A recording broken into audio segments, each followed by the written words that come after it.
PNC Park is the place to be. The first night game of 2012. The Philadelphia Phillies taking on the Pirates in Game 2 of a 3-game series. And welcome to the opening week of baseball presented by Burger King. Hi again, everybody. Along with Steve Blass, I'm Tim Neverett. Jeff Karstens makes his first start.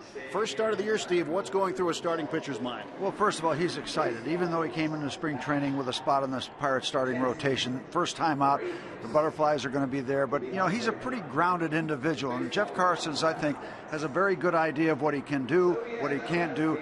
He is comfortable with his style of pitching, so I think he'll be just fine tonight. Couple that with the fact he doesn't have to face Mr. Utley and Mr. Ryan Howard. They are not in the building, so he'll be okay. Pirates hope Karstens' pitching is the story tonight. On opening day, Eric Bedard set the bar pretty high with 7 strong innings, losing a pitching duel with Roy Halladay. Jeff Karstens hopes to raise the bar tonight in prime time against the Phillies.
PNC Park, the Phillies and Pirates getting set for Game 2 of this 3-game season opening series here at PNC Park. Special night for a lot of people. And second baseman Neil Walker had a special message for his mom, Carolyn.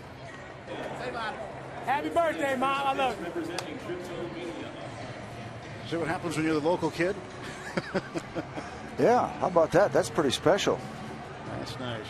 You know, Tim, we talked about Neil Walker. We talked about Jeff Karstens. How about the Butterflies for Matt Haig getting his first major league start? Absolutely. And Clint Hurdle talking about it prior to the game, saying it's going to be a special night for him as well. Matt Haig getting his first major league start tonight. He called his mom, and his mom cried the other day. Here's the Phillies starting lineup sent out by Charlie Manuel.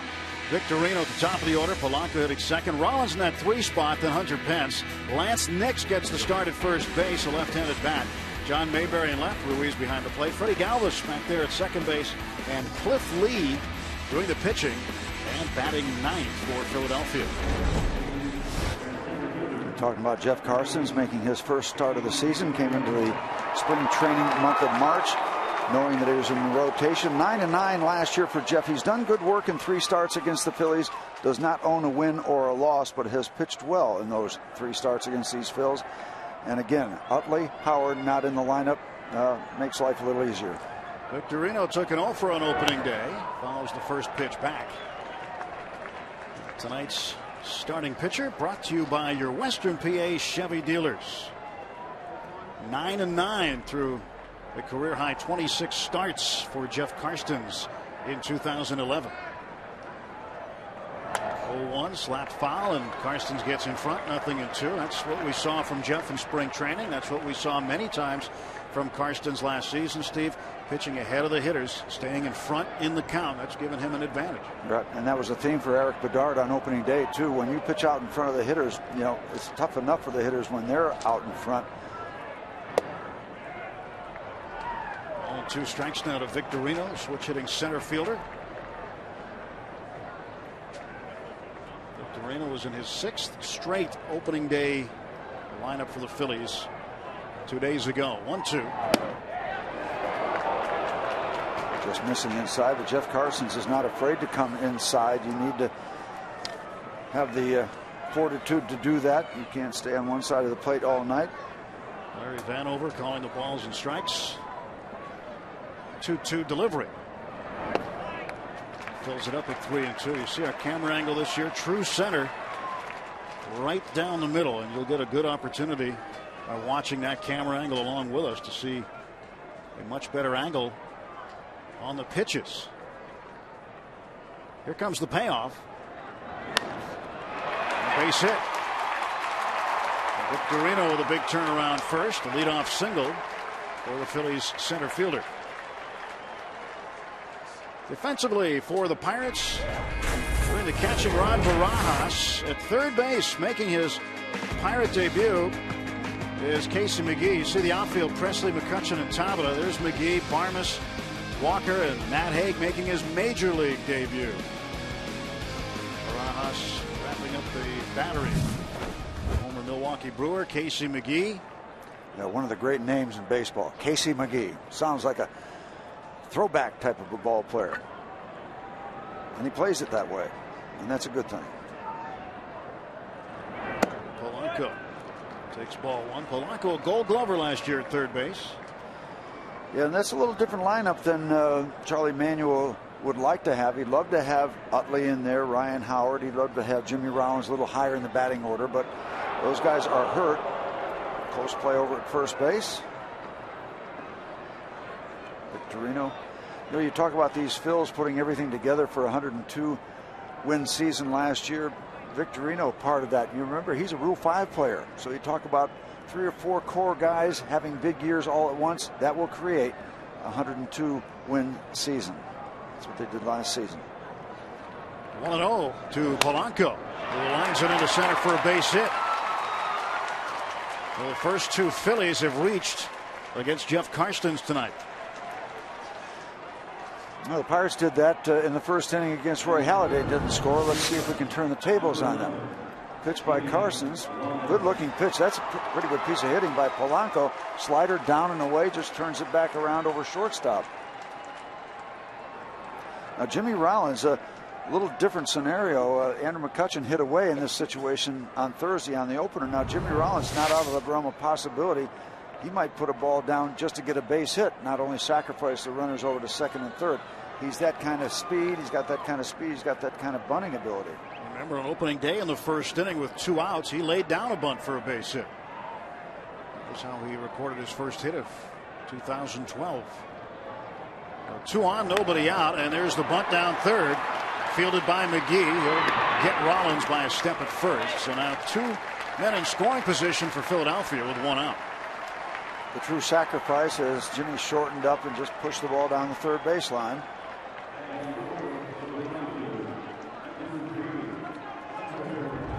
Textbook stuff for Jimmy Rollins. Squares around, pushes the ball, forces McGee to come in. That leaves third base open. The comfortable stroll by Victorino to get over to third base.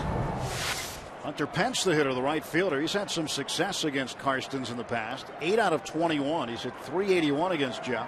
Yeah, but you got first base open. You got Lance Nix in the on-deck circle. Do you pitch around Hunter Pence or pitch him at least carefully? Pence takes ball 1. One thing you see about Hunter Pence, I think we'll be able to see it from this straight-on shot in back of the pitcher. He's pretty well up on top of home plate. See that back foot going in.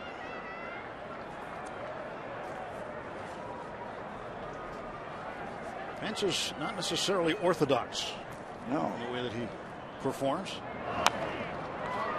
But he gets results. Oh, he's a good player. The Phillies were not the only team that were trying to get his services last year in the middle of the year, but he was one of those last to first guys. Went from the Astros in last place to the Phillies in first place. Charlie Manuel likes him, especially in this situation. He had .339 last year with runners in scoring position. Career is .300. Swing and a miss. Good looking slider. You've got to go that far down, that far away from Pence, because he goes out and gets the ball. This is a nice looking pitch by Jeff Carson's out of that hitting area, but you got to go that far out away from Hunter. 1-2 coming from Karstens to Pence. Victorino at third, Polanco at second. You can try to make him chase now. Strikeout opportunity. Nice 1-2 pitch. Away, down and away with the slider the previous pitch, and then up and in with a fastball. That's out of the pitcher's textbook. See the numbers against Karstens.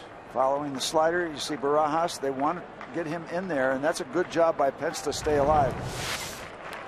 You're going to get a lot of hitters to swing and miss at that pitch right there. That's the frustrating part. Fouled it off his elbow. I'll tell you, Jeff has thrown him some real good pitches, and Pence has really hung tough in there.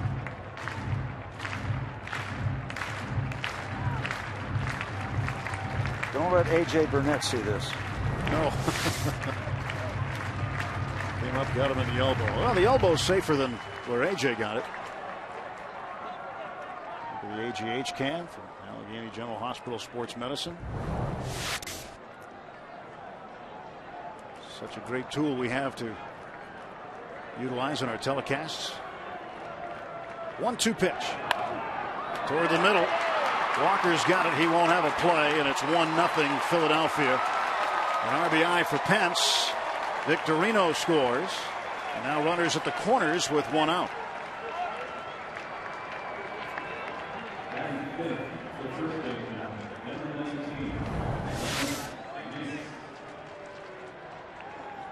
Again, Pence does a good job really doing some good things, fouling some good pitches off, and not much Neil could do. Just stop the ball. You save a run for the time being.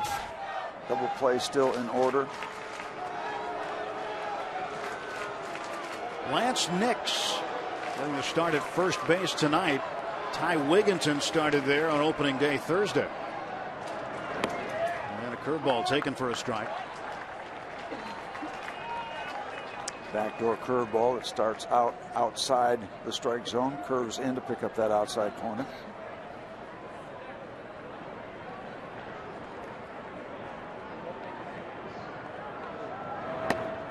Ty Karstens, 29 years of age, 6'3" and 185, from Marina Del Rey, California. Lives in Tampa. Spent a season collegiately pitching at Texas Tech. Drafted twice, once by the Expos in 2000, and then in 03 was drafted by the Yankees. And a strike called there to Nix. In fact, when he was drafted by the Expos, Steve, he was drafted as a catcher. Didn't sign out of high school. On to junior college before heading over to Texas Tech, and then Yankees came calling, and it was hard not to sign. Runners off the corners and 1 out. Hard to turn down the Yankees. They seem to make people offers they can't refuse. And they apparently did that to Cliff Lee, but Lee refused it anyway to go back to the Phillies. You know, when you get to a certain point, there's going to be a lot of money either way. Sometimes it gets to a comfort level. Sometimes there's other considerations besides just the final dollar sign.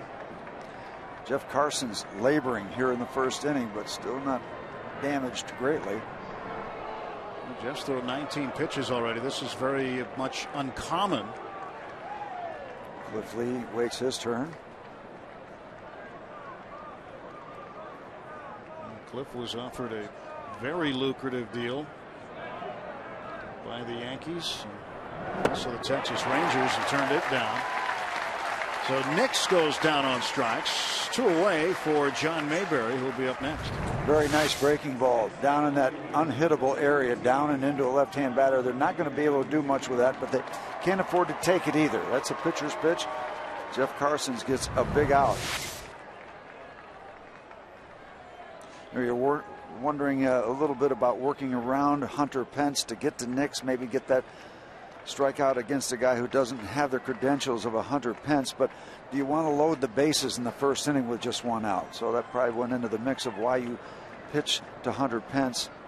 See what you can do, because if you get him, then you might be able to get out of the whole deal. Well, Mayberry takes a strike. He had the big hit yesterday, not yesterday, but opening day 2 days ago. He was the only one with an extra base hit. Had the double down the right field line that put him at second and Wigginton at third before Ruiz came up and hit the sacrifice fly to right field. Also made a couple of real top-notch defensive plays in left field. Big part of that ball game. Well, it's 0-2 to Mayberry. Yeah, you think of the catch he made off the bat of Clint Barmas up against the wall at the 383 mark. And there was a previous one too that had a little rise to it at the end that he was able to get back and reach up and bring down. Karstens with that slop drop curveball, a little bit quick for him, 68 miles an hour. I've seen him throw it up there, what, 66, 65. And now you're going to try for another strikeout.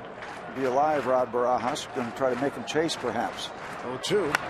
And this one hit in the air to center field. Andrew McCutchen calling for it. They'll make the grab. The Phillies strike first on 3 hits. They pick up 1 run. Pirates coming to the plate when we return to PNC Park.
Plate in the bottom half. Take a look at Clint Hurdle's lineup, brought to you by Toyota. Tabata and Presley flip-flop spots in the order tonight. McCutchen in the 3rd spot. McGee hitting cleanup. Matt Haig making his major league debut. And Walker moving down in the order. Barajas 7th, Barmas 8th, and Jeff Carson's a pitcher, bats 9th against left-hander Cliff Lee.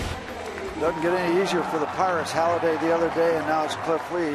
Take a look at his numbers last year, 17-8. A lot of backstories to that record of 17-8. A great stretch in a couple of months. 3 straight shutouts, 3 consecutive shutouts. That is doing some serious pitching. Tabata takes strike 1. Tabata hits 2nd on opening day. Presley leadoff. And Clint Hurdle said he wanted to flip them around, get a look at it tonight. He said if there was an extra at bat to be had in this game, he wanted Jose to have it. 1-1. Well, Tabata gets his chance against Cliff Lee. You want to try to get to the good ones early if you can. Well, the Pirates will see a steady dose of the cut fastball from Lee. You also see a steady diet of strikes. This guy has phenomenal control. Here's an overview of how good his control is. Last year, he started 32 games. He walked 42 and struck out 238. That's a 4-to-1 ratio. He's averaging just over a walk per start. That's getting it in the strike zone. 1-2. Tabata lets it go. 2-2. I mentioned the 17 wins. First for a Phillies lefty since Shane Raleigh in 1987 when he went 17 and 11. Three-time All-Star. 2-2. Check swing roller, and Galvis will throw him out. One gone for the Pirates. Defensively for Charlie Manuel's Philadelphia Phillies. In the outfield, John Mayberry, Shane Victorino, Hunter Pence. In the infield, left to right, Placido Polanco, Jimmy Rollins, Freddie Galvis, and Lance Nix. And doing the catching, Carlos Ruiz. Cliff Lee on the hill. Well, Mayberry looks like he's going to walk into that left field spot since the departure of Raul Ibanez to the Yankees. And they seem to like his bat quite a bit. You want to get a little clinic on pitching and control. Watch the Phillies catcher, Carlos Ruiz, when he is ready to receive the ball from Lee. Unless Lee is off his game, those pitches are going to be where the target is. He's going to throw the ball where Ruiz wants it. And that's one of his real strengths. Okay, we'll keep an eye on Ruiz. Wants it up and in. Yep. Presley, a leadoff single. Yep, threw it up and in. Alex did a good job. Presley led off opening day with a base hit. And here, a one-out single. Not quite far enough in. Not as far in as they wanted. Not quite as high as they wanted. So Lee misses his spot, and Presley makes him pay.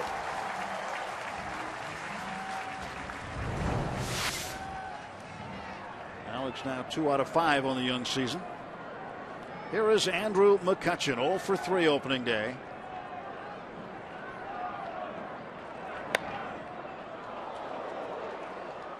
To Kutch. Yeah, don't be surprised if you see a lot of Pirate batters going after early pitches, because with his control, you stand around and wait. You stand around and fall behind in the count.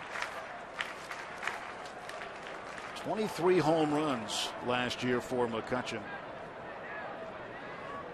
He's got the ability to be a 30 stolen base, 30 home run guy. And maybe even a 30, 100 guy if he gets 100 RBIs. He was in the 80s last year, as you saw, and who just puts together some more numbers. He can get to that. It's going to be a big mark for him if he can. Alex Presley thought about taking off on that previous pitch. Hot shot down to Rollins. Galvis the turn. Double play. Nothing across for the Bucks. We'll go to the second inning. Phillies with a 1-0 lead.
welcome to the opening week of baseball, brought to you by Burger King.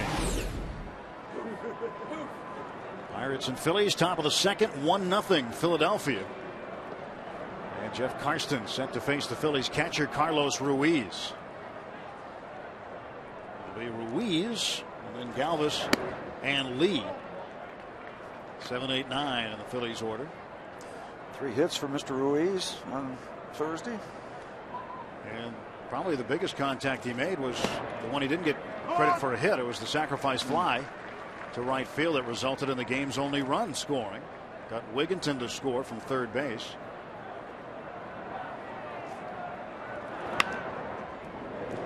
By the way, thanks for that nice shot of Legacy Square, a big part of this whole complex, this campus of PNC Park, honoring the Negro Leagues, some of their superstars, many of whom played in Pittsburgh. Legacy Square. 2 pitch. Ruiz stays alive. Yeah, if you haven't seen it, it is definitely worth your while. Interactive to go. Yeah, I mean, it's the statues. You have a lot of informative audio recordings that go along with it. So many things to see around this park. 1-2 pitch. Blocked by Barajas. 2-2 now to Carlos Ruiz. Good work. It was a labor for Jeff Karstens, but after the 2 leadoff singles kept him to just 1 run. Good stuff for Jeff, and hope we get a chance to come back and acknowledge that with a Pirate win as being a big factor, big early factor. Got him. Second strikeout tonight for Karstens. 1 away in the top half of the second.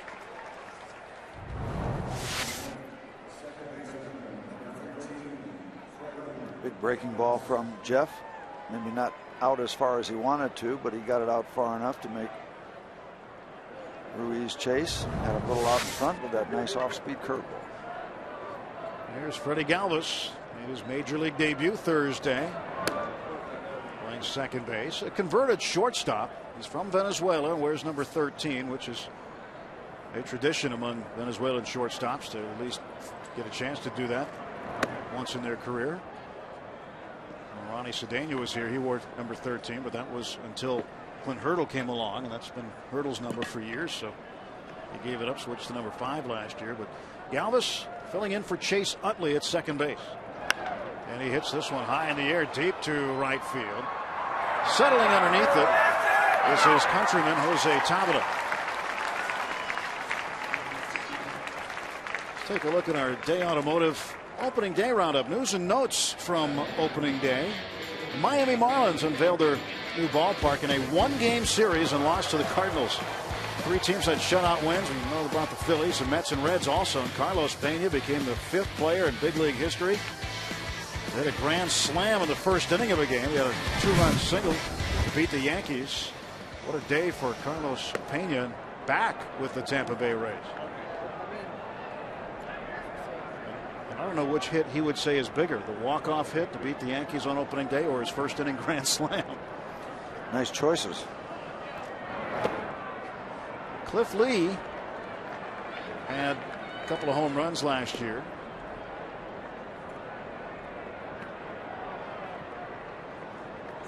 He was in a tie for the National League lead among pitchers hitting home runs. You know who else was in that group? Was Zach Duke with Arizona. Right, yeah. He hit 2 home runs. Zach's out of a job right now. Got released. Released by Houston.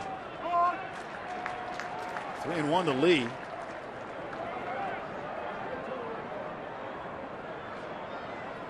Cole Hamels moved to the number 4 spot so he can pitch opening day in Philadelphia against the Marlins. Matt Haig will toss to Karstens. And a 1-2-3 top half of the second inning. 1-0 Phils at PNC Park on Easter weekend.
Pirates wrap up their opening series of the season. It all starts tomorrow beginning at 1 o'clock right here on Root Sports. James McDonald will have the ball for the Pirates. He'll pitch against Vance Worley. See Kevin Correa to his right. Kevin will pitch the road opener against the Dodgers on Tuesday. You know, you talk about Mr. Lee and Mr. Halladay. Don't forget about Mr. Worley's name. He did a job on the Pirates down at McKechnie Field that was as impressive as anything I've ever seen in spring training. I haven't seen him work in the regular season very much, if at all, but he was as dominant could be. So dig your heels in on Sunday's game, tomorrow's game. Well, there's three of a kind right there. Cole Hamels, Jim Thome, Juan Pierre. There's Casey McGee. 2010, McGee was the Brewers MVP. You think about the lineup the Brewers had, and for him to have the best offensive numbers is very impressive. Last year, a setback, and hoping that he has regained his form offensively. 1-1 pitch from Lee. It's 2-1.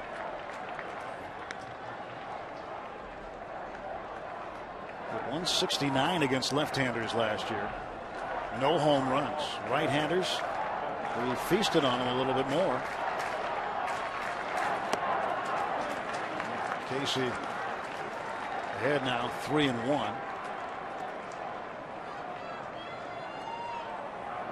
Vance Worley will go tomorrow. Very impressive. He might have the best pure stuff. McGee, ground ball. It's stopped by a diving Polanco, and he throws him out. Well, you mentioned the Gold Glove of Placido Polanco. You got a little taste of it right there. Outstanding play at the hot corner.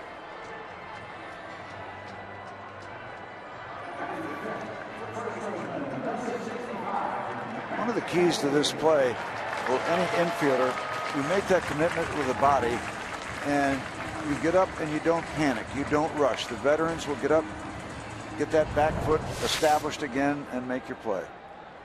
You get up and you have those big eyes, and you might throw that ball into section 12. Matt Haig, his first major league at bat, takes a strike. He hit .400 to lead the club in average in spring training and had 7 home runs. Toward the middle, Rollins. Haig is 0 for 1. 2 men out for the Pirates in the second. That's all right. He is officially a big leaguer. He's made an at bat. He's been out on the field. An evening of firsts. Matt Haig. He was impressive in the spring. His last at bat in Florida was a pinch hit appearance against the Blue Jays in Dunedin. He got up, saw one pitch, and promptly hit it out. Now Neil Walker moving down in the order to the 6th spot. Was 0 for 3 on opening day. That's a routine ground ball, but Matt Haig will never ever forget that moment or this evening.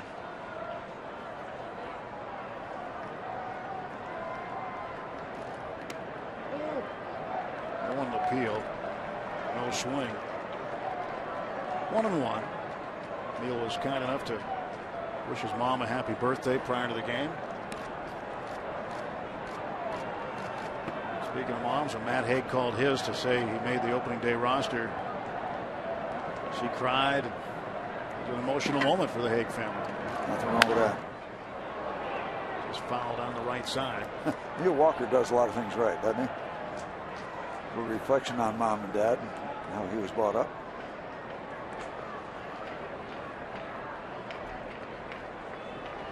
A 1-2 to Neil. Had the top fielding percentage among National League second baseman last year, .992. He played at a Gold Glove level, yet did not get the Gold Glove. Up to Brandon Phillips of the Reds. And there is Carolyn Walker right there, without the sunglasses. On her birthday, enjoying her son playing at PNC Park. Not a lot of moms get to do that. Come out here and watch their kid play in this park. It's one of those those where moms that can say, well, it's 9 o'clock. I know where my kids are. Exactly. At least one of them. 3-2. 2 down. Ball 4. And the Pirates with a base runner. And a rare free pass from Cliff Lee.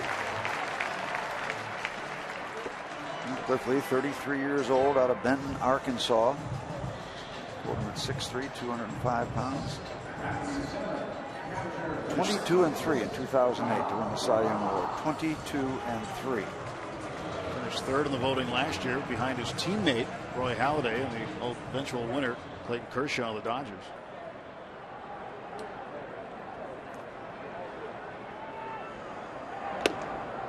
Barajas. Ball 1.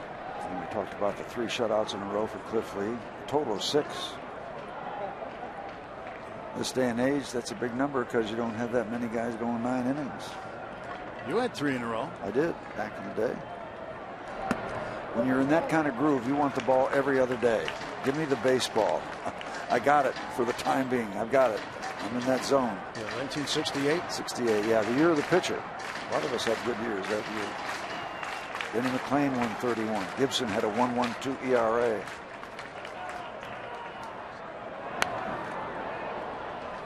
Two and 1 to Barajas. I just showed you a shot of Roy Halladay. One of the things that you don't see when these guys aren't pitching is what they do away from the mound. And today when I got to the ballpark and took the elevator up to the upper concourse and was walking, there was Roy Halladay running the upper concourse all by himself. Here very, very early in the day. Throw back to first and Walker gets in there. Yeah, he's a very disciplined guy from what we understand with his routines and his conditioning. But the guys who are good want to be better, and the guys who are great are just like them. They want to be better. Roy is one of those guys. It's why he is going to go down as one of the best pitchers of our generation.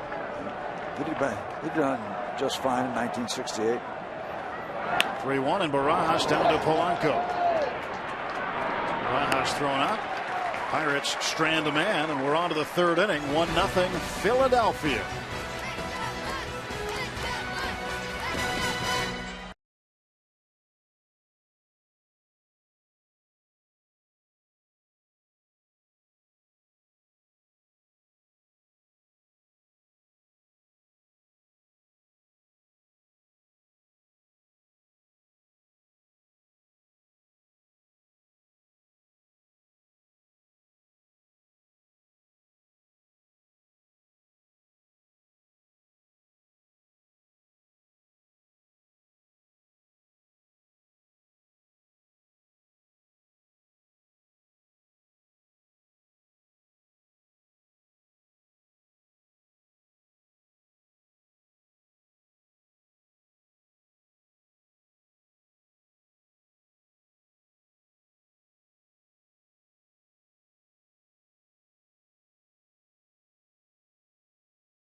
Brought to you by PNC Bank, for the achiever in you. By AT&T, the nation's largest 4G network. AT&T, rethink possible. By Barrel.com, definitely worth the click. And by your Toyota dealer, where quality, dependability, and good MPG all come standard. Toyota, moving forward. Let's go Bucks. Some great shots from opening day. The Bucco Nation is here on the Rotunda. The Rotunda's full again at PNC Park. The Nation wants some runs here, too. Phillies with a 1-0 lead with Steve Blass. I'm Tim Neverett. Lacey Collins is here as well. We're glad you're along watching Pirates baseball with us here tonight. Jeff Karstens Facing the top of the order for the second time. This is Shane Victorino at the plate. Single and a run scored, 1 for 1 tonight. Good top of the second for Jeff Carsons. Maybe little butterflies in that first inning. He's on the other side of all that. 2-0 to Victorino. Victorino likes to wear the double flapped helmet. He's a switch hitter. Doesn't want to have two helmets. Other switch hitters will have one for the right side, one for the left side. It's pretty simple. Just says, give me one. That's good enough. Good enough for the Flying Hawaiian. Isn't that what they call him? Yeah. Well, he was in an episode of Hawaii Five-0 this offseason. Tried his hand at acting a little bit. Phillies liked his act for the last few years. To center field. Andrew McCutchen has it measured up. One gone for Philadelphia.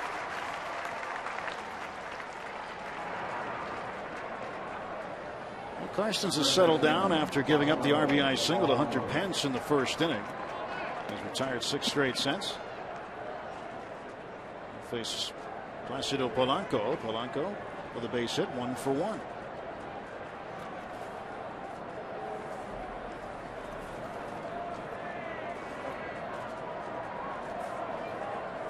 You know, we've seen Jeff Carstens up and down from the minor leagues to the major leagues. Last year, believe it or not, was his first full wire-to-wire season in the major leagues.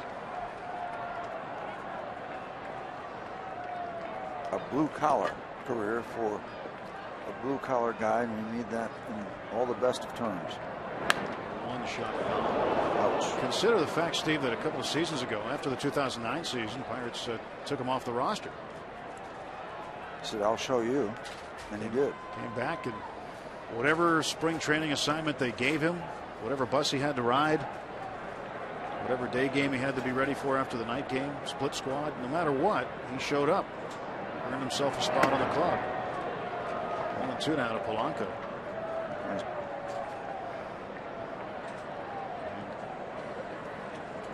Jeff went all in.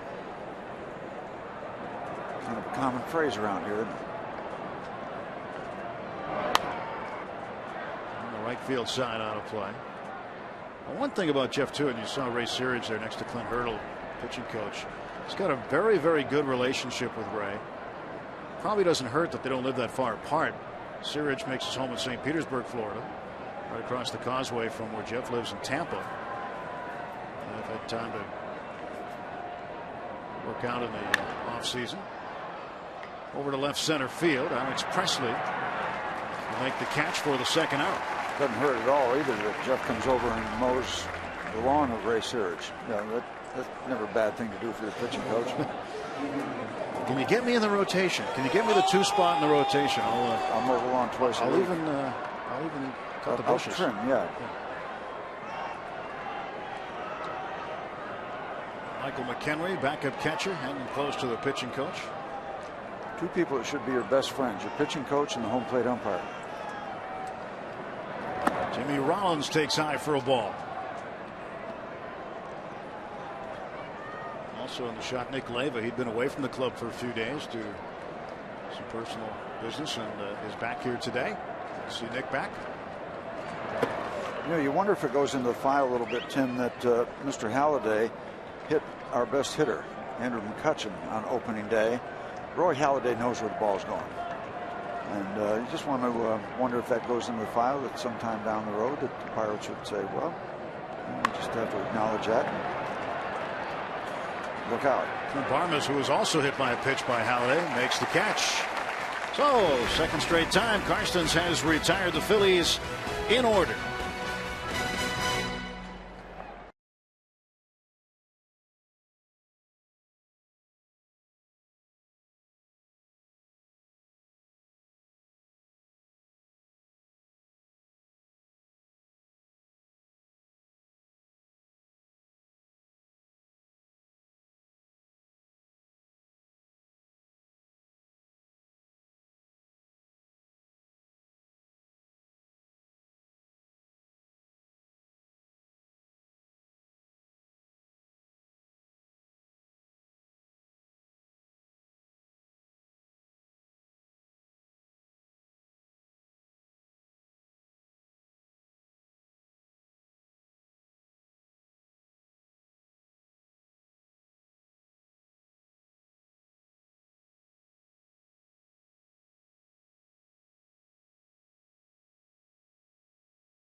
all ages to the Pittsburgh Pirates 5K home run Saturday, April 21st. The race tours the North Shore and finishes on the field at PNC Park. Plus, families can participate in the 1 mile family run sponsored by DeBella Subs. All proceeds benefit Pirates charities. To register, go to pirates.com/5K home run. Clint Barmas leading off against Cliff Lee. And Jeff Karstens, and back to the top of the order, Jose Tabata. I was all set to run in that event, Steve, but I got assigned to do a radio show that morning on the Fan. So I'd like to run into it, but I plan on not feeling well that day. Really? You could arrange it so you could step on another stingray. No thanks. No thanks. Tried that once, didn't like it. 2-1 pitch, and Barmas toward the right side. That ball will float into the front row. By the way, just to finish up a little comment about the situation, and it wasn't not a big deal, but I don't want any of our hitters to get hit, but that's part of the game, and I'm not being critical of Roy Halladay either. Many times when you hit a batter, whether it's a star or not, it will get in the heads of some future batters, and they won't be quite as aggressive outside the outside part of the plate. 2-2 on the infield. Galvis, sliding catch. Just a cue shot up in the air by Barmas. And there's one out.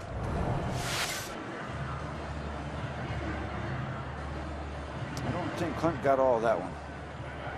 I think he just missed it. Yeah. But did you see the way Galvis broke back on the swing? You see a big swing, your natural reaction is to give a little ground.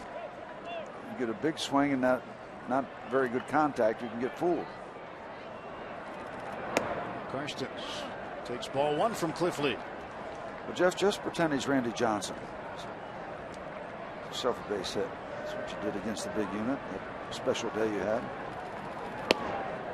Jeff was early in his tenure. I believe it was his second start. He made his debut against the Cubs in 2008. That was a good one. And it was better the next one. The next one was better in Arizona against the Diamondbacks. He had a perfect game going into the 7th inning. 7th or 8th. Got a couple hits against the unit. I think he was 2 for 3 against Randy Johnson. 1 ball, 2 strikes against Cliff Lee.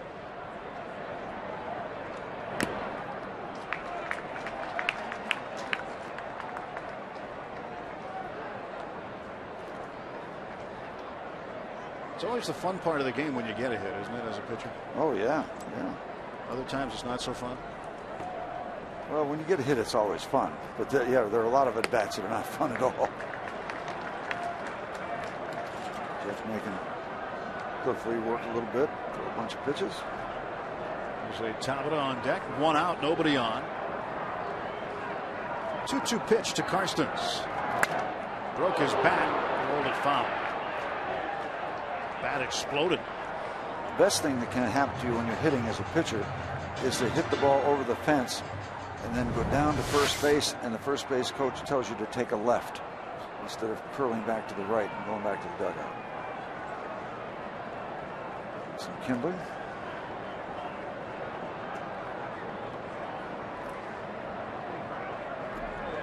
Cliff Lee keeping a watchful eye on that weapon that was projected toward him. A new bat for Karstens. 2-2 pitch. The count full. Lee missed with a 92-mile-an-hour fastball. That's about where Lee tops out. 92, maybe 93.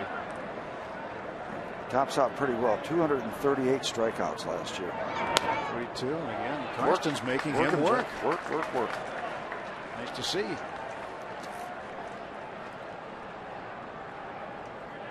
233 innings, 238 strikeouts for Charlie Manuel. Cliff Lee's work. Had a chance to interview Charlie for the radio show tomorrow. Another foul ball. Make him work, Jeff. Charlie Manuel, he's a delight to talk to. He's old school. Had a nice conversation. He's had a lot of success. He hasn't lost track of things. I'll have to stop him and say hello to Charlie. He's a good trooper. 10th pitch to Karstens, and he'll get an 11th. Well, Lee keeps throwing him fastballs. Jeff keep looking for fastballs. Gets a piece. Way to go, Jeff. I'm looking around this ballpark. We're not going to be too far away from the total we had here on Thursday. And that finally gets him. Got a piece of it, but Ruiz hung on, and Cliff Lee had to earn that strikeout. His first.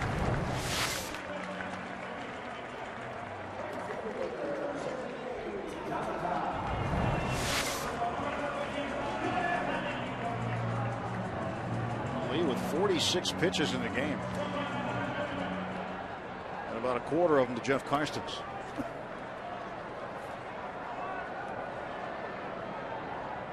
Jose Tabata 0 for 1. Swings and misses. Tabata had an excuse me check swing roller to second base to start the Pirates half of the first inning.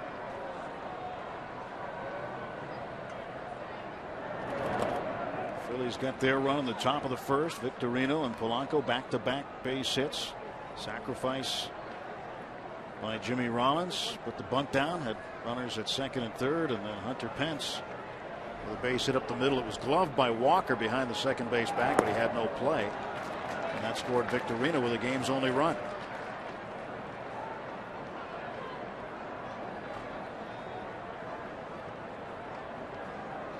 Two-1 to Tabata. 3-1 now. Lee did let Neil Walker get away in the second inning with 2 outs. Walked him.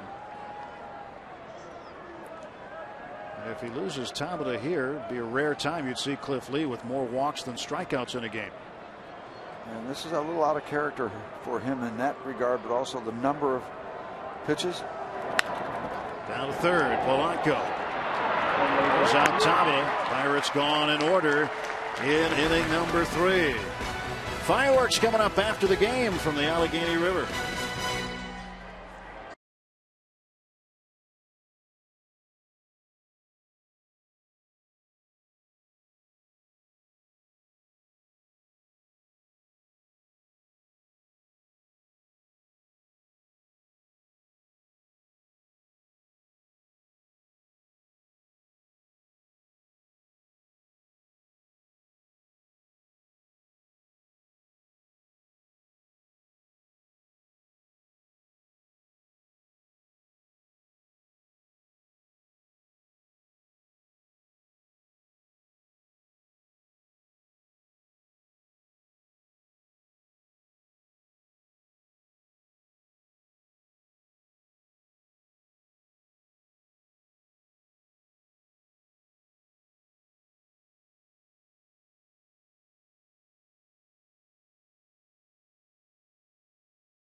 All kids 14 and younger receive a Pirate Parent Build-A-Bear doll.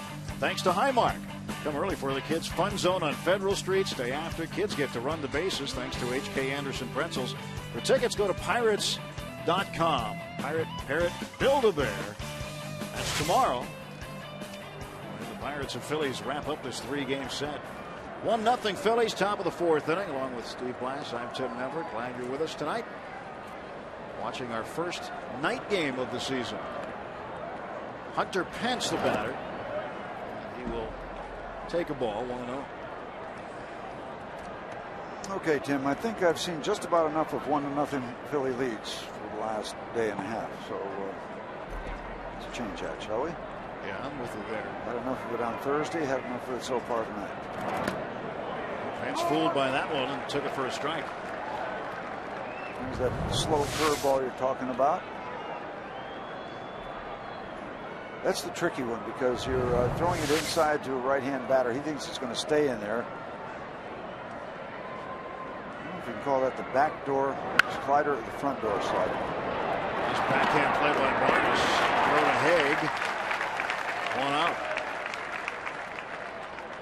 Take a look at a question tonight, Steve. How about this one? Our AT&T trivia question. Last season, Cliff Lee led the majors with 6 complete game shutouts. Who was the last Phillies pitcher with at least 6 complete game shutouts in a season? Am I allowed to guess? Out loud? Can I give you a hint? Well, I'm going to guess Steve Carlton, whether you give me a hint or not. I was going to say he threw from the same side as Cliff Lee. This one a ripped foul by Lance Nix.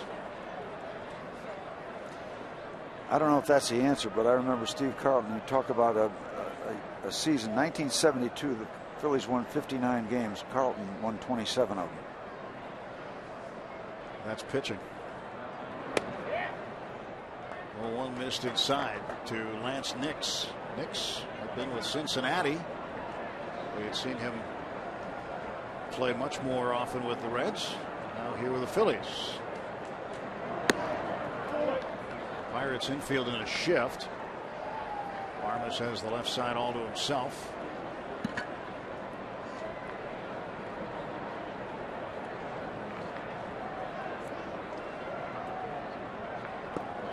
Different looking shift though, Steve. Noticing third baseman Casey McGee is out in right field. Normally that's where Neil Walker is.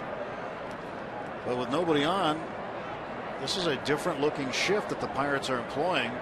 Typically the third baseman would move over to the shortstop or the second base spot. With Walker. So our third baseman's in right field? Our third baseman's in right field. And the ball goes down the left field line. Long run for Presley. That'll go into the seats. I think we got him fooled.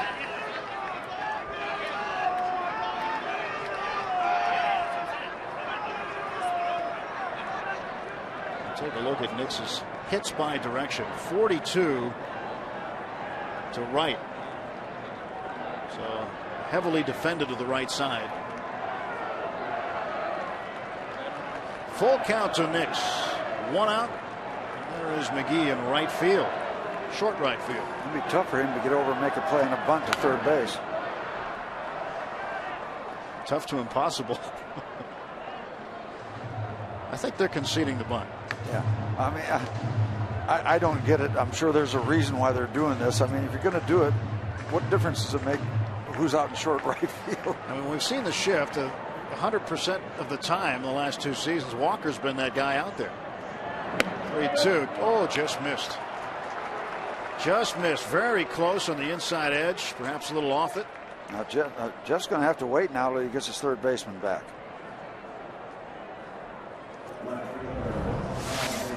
Take a look. A little bit upstairs, but looked like could have got the call. Did not. Larry Vanover calling the balls and strikes tonight. Veteran umpire John Mayberry Jr.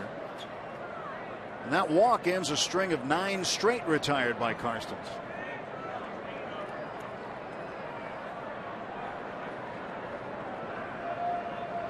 Middle infield playing for 2. Ball 1 to Mayberry.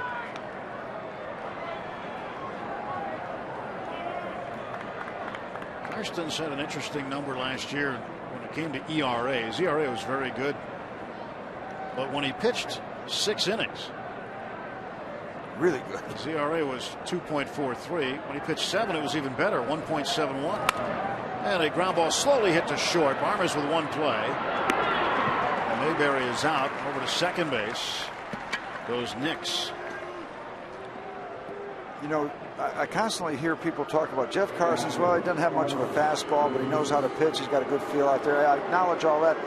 But I don't want to take away the fact I think he's got a decent fastball. You saw Roy Halladay the other day, one of the best, if not the best in the business, with 88, 89, maybe hitting 90. That's where Jeff Karstens is. So his fastball is plenty adequate for the major league level. Plenty adequate. Steve, when you see that 66 mile an hour curveball followed up by an 89, 90 mile an hour fastball, it's like a freight train coming at you. Yeah, it's got to just, I mean, you're talking 25, 26 miles an hour difference. Nice separation. Times. Nice separation.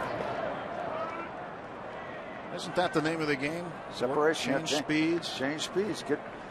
Get batters out in front, and then they don't have much left. They can hit it on the line with their hands or their arms, but they don't have that power that they have when they stay back and get the entire body involved. 1-0 Phillies, 2 down, top of the 4th. Runner at second is Nix. Get that swing started a little too early or a little too late. That's the name of the game. You do that by changing speeds. 1-1 now to Ruiz. Talking to Jeff the other day, he wants to make something happen in the first 3 pitches. That's one of the things all the pitchers are talked to about by the pitching staff, the coaching staff of the pitchers, led by Ray Series. Make something happen in the first 3 pitches of the at bat, and they feel you'll be successful. Jeff hasn't been doing that much tonight, but more often than not, he did during spring training. You got to help me out. The next time you interview Clint Hurdle, you got to ask him why it was McGee that went out in right field. Just for me. Call me on the phone. Just tell me on the next trip. We'll see Clint in the morning. That's on the list. To the right side on a base hit. Nix will be held at third. And now the Phillies with runners at the corners and 2 down.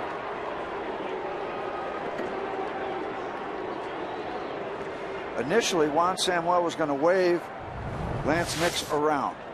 Then he stopped him.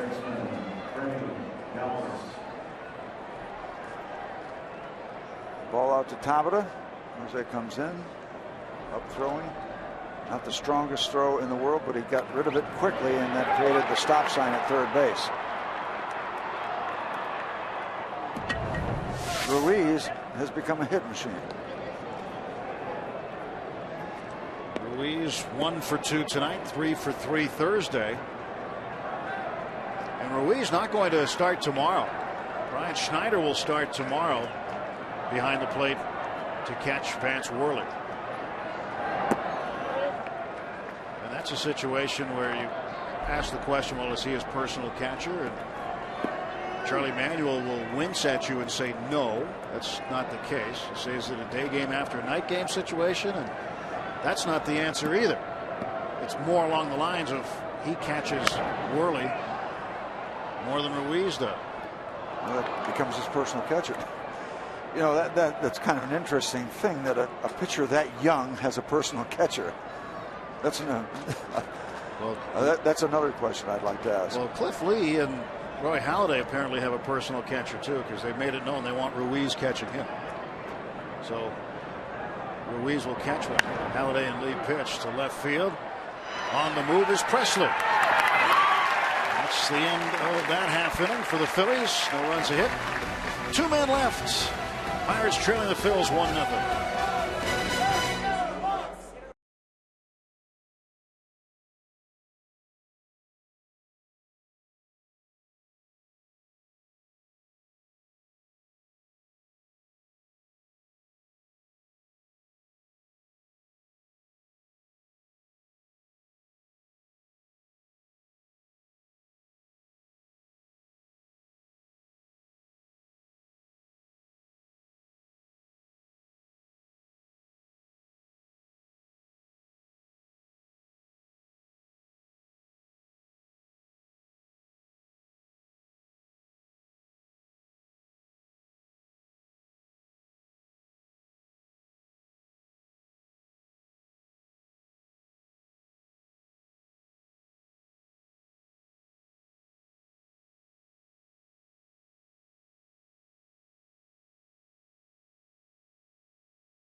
the majors with 6 complete game shutouts. Who was the last Phillies pitcher with at least 6 complete game shutouts in a season, Steve? Lefty. You were right on it. Steve Carlton, 1982, also with 6 complete games. And Lefty was dominant. On most nights, he had the baseball in his hand. He was always good when he started cutting that fastball slider, cuts right there in on the hands of right-hand batters. It was over. Right there again. Tim Wallach didn't like it. A lot of them didn't. A couple Phillies fans here today. Oh, yeah. Alex Presley, number 2 in the order tonight. 1 for 1 at a base hit first time up. Didn't matter if they raised the toll on the Pennsylvania Turnpike or not. Here they are. Still made it. Now, how did that Philly Fanatic doll get in there? I thought the Pirate Parrot had strict rules against that. That's his arch rival. 2-0 pitch. It's 2-1. Yeah, when you bring up the Philly Fanatic to the Pirate Parrot, he starts getting steam. He doesn't like it.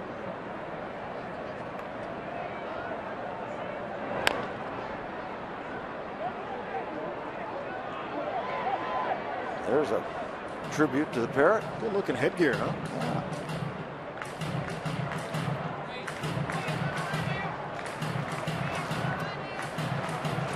And that's the countermeasure. More headgear. Presley slaps it foul, stays 2-2. I'll tell you what, Steve, one thing we really noticed last summer as the buzz for the Bucks continued to grow throughout this region, the younger fans that would come and would come dressed up, having a blast at the ballpark. We hope to see that again this summer and even more of it. Yep, a lot of Bucco gear. Popped up. Polanco getting underneath it, foul ground. Presley is gone. 1 away for the Pirates in the bottom half of the 4th. Take a look at the Barrel League leaders. Most home runs against left-handers last year. Jay Bruce and Matt Kemp each with 11, and there was Andrew McCutchen along with Justin Upton of the Diamondbacks with 10 apiece. Barrel Automotive, definitely worth the click at barrel.com.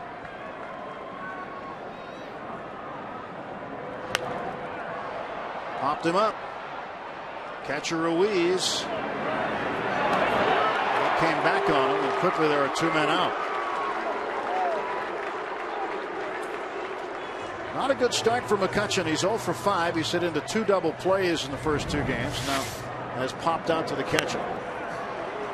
Little circuitous route for Ruiz. Keep in mind, this is a former infielder, Carlos Ruiz. A tribute to the Philadelphia pitchers that they enjoy throwing to him. I'm not going to try to be an old dog all season, but I was never particularly fond of your own personal catcher. I thought that was a little slap in the face of the other catchers on your ball club. Do you care who you threw to? No. Nope. As long as he had a glove? As long as he had a glove and he's rooting for me. 1-1 to Casey McGee. McGee robbed of a hit by Polanco. Hit one in the hole between short and third his first time up. Polanco made a great diving stab. Jumped to his feet and threw him out. I always pitched a lot to Manny Sanguillen, but I never ever considered him to be a personal catcher. I thought that would have been an insult to Milt May, who I thought maybe was one of the most underrated Pirate catchers that we had around this organization. 1-2 from Lee. 2-2. Lee wanted that one.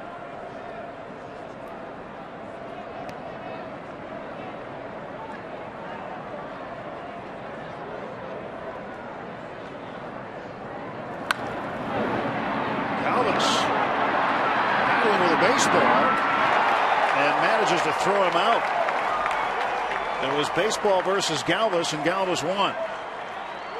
Split decision, but he won.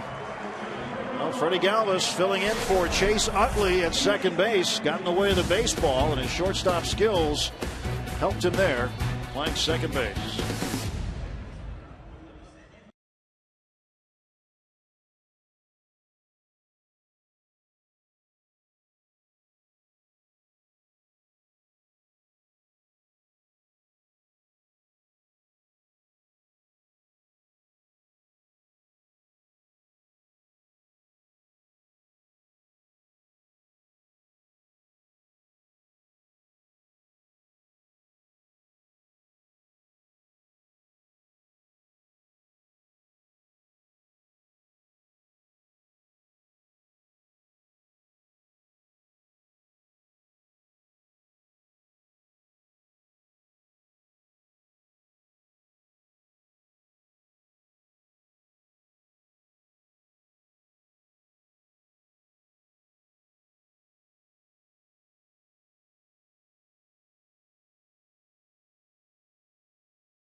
Clouth back with the Pirates.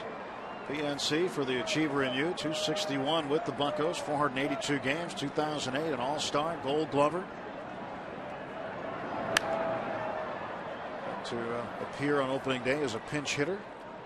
Had a fine spring too. The 2 home runs he hit in spring training, both game winners against Boston and against Toronto. Cliff Lee leads things off in the 5th inning. 1-0 Philadelphia. 1 run on 4 hits. Pirates no runs on 1 hit. There's the southpaw hurler. Karstens delivers strike 2.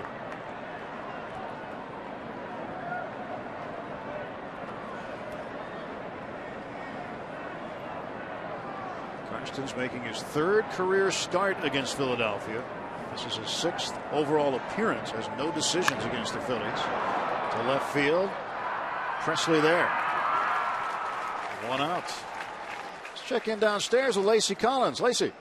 Tim, if there was any doubt in Nate McLouth's head in the offseason about returning to Pittsburgh, it was gone opening day thanks to the fans.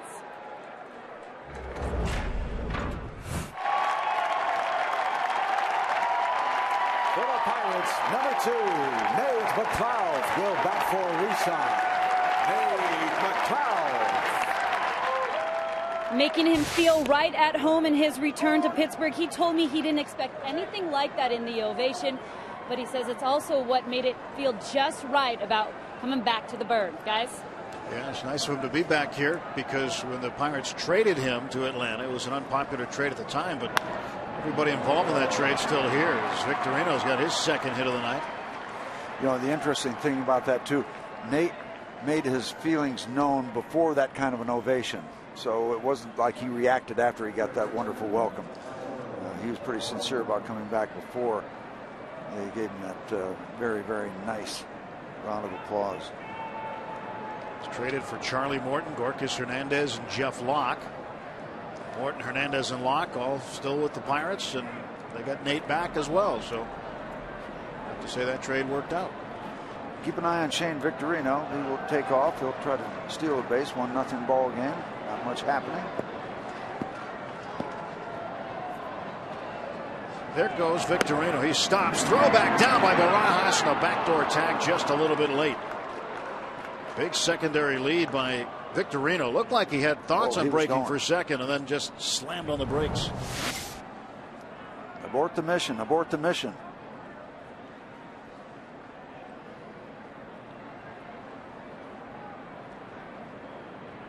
Smart enough to know to turn that head away. Probably been tagged in the face a few times. And the throw over. This See, if he does steal a base, you want to go back to that old movie, Shane. Come back, Shane. Remember Alan Ladd at the end. Come back, Shane. Come back. You'd want him back at first base.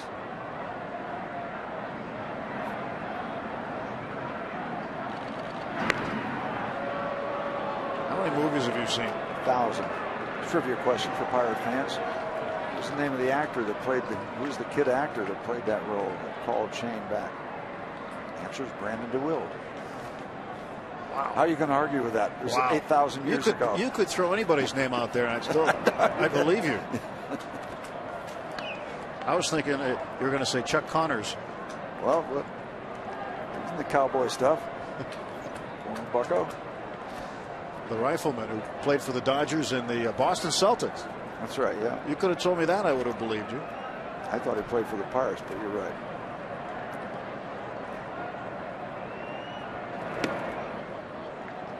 Two and one now to Placido Polanco. We should mention Steve Blass was almost a star of the silver screen, but you ended up on the cutting room floor a couple of summers ago, didn't you? Yep. Got on the credits, though. Abduction. A lot of that filmed here at PNC Park. There goes Victorino. The pitch fouled off. You know, the nice thing about the credits, they go alphabetically. Yeah, you were in there early. How did they have it listed? Baseball announcer not seen in movie, Steve Blass. Something like that, yeah.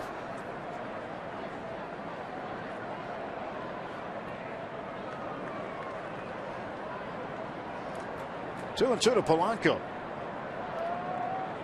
1-0 ball game, top of the fifth inning. Jeff Karstens pitching to the Phillies' third baseman. Polanco 1 for 2. Ground ball to short. Barnes will flip to Walker for 1. Back to first. Hey, count, double play. Slowly hit ground ball, and Barnes turned it into 2. Outstanding work by the Pirates' middle infielders. And after 4.5, 1-0.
Nicely done. Clint gives him a nice chest-high feed. And smooth work around second base by Neil Walker. Nicely done on the pivot. All right, let's speed it up. This is how it went down. Clint, nice work by Neil Walker, and they get the double play. Maz would have liked that one. His star pupil gets it done. Good work. Now, wouldn't Maz have taken it off the backside of the glove? Kind of pinned his hand against the side? Well, Maz just changed directions. I don't even think the glove was involved at times. 1 ball, 1 strike to Matt Haig. Haig 0 for 1 in his major league debut tonight. Grounded out to the shortstop Rollins in the second inning. Lee's pitch. Inside 2-1. One thing Matt Haig wants to get tonight to take home with him is a baseball that would be given to him after his first major league hit.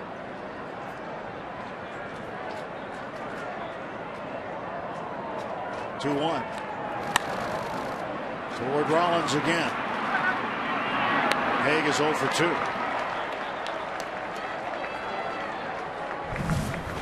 Our AGH injury update has to do with the expensive right side of the Phillies infield. Chase Utley, no timetable for his return. And Ryan Howard blew out his Achilles on the last day of the season last year. And then his comeback this year, developed an infection, could return sometime during the month of May. Allegheny Sports Medicine injury update. And that's a hurting thing for the Phillies, regardless of their pitching. You want those bats in the lineup. Will Walker looking for his first hit of the season. 0 for 3 opening day. Walked his first time up.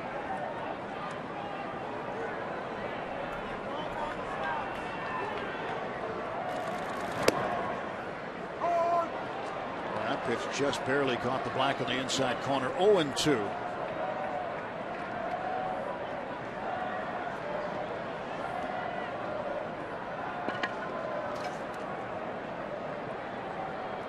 Walker beginning his second full season in the big leagues. Up high. You think about this guy, drafted as a catcher, groomed as a third baseman, and then when Pedro Alvarez came along, Pirates didn't know what they were going to do with him. Had a problem with Aki Iwamura at second base. Iwamura goes down. Walker gets called up. He's called out on strikes. And since that moment, Neil's been the everyday second baseman here in Pittsburgh. A.J. Burnett, well, where's he? He's in Bradenton, Florida, pitching against St. Lucie. And the Mets went 4 2/3 innings, gave up 2 hits, 1 earned run, struck out 5. Got to cover first a couple of times, got to back up a couple of bases, and A.J. Burnett on his way back to the big leagues. Not too far away either. No, all reports are good, and all reports are is that physically he's ahead of schedule. Clint Hurdle giving us the report earlier this afternoon on AJ's progress last night at McKechnie Field, and things very good. Gave us the report with a smile. So no target date set yet for AJ's return. Still needs to get fully stretched out as a starter. Basically, this is his own personal spring training. Yep. Because of the timing of the injury and then subsequent surgery.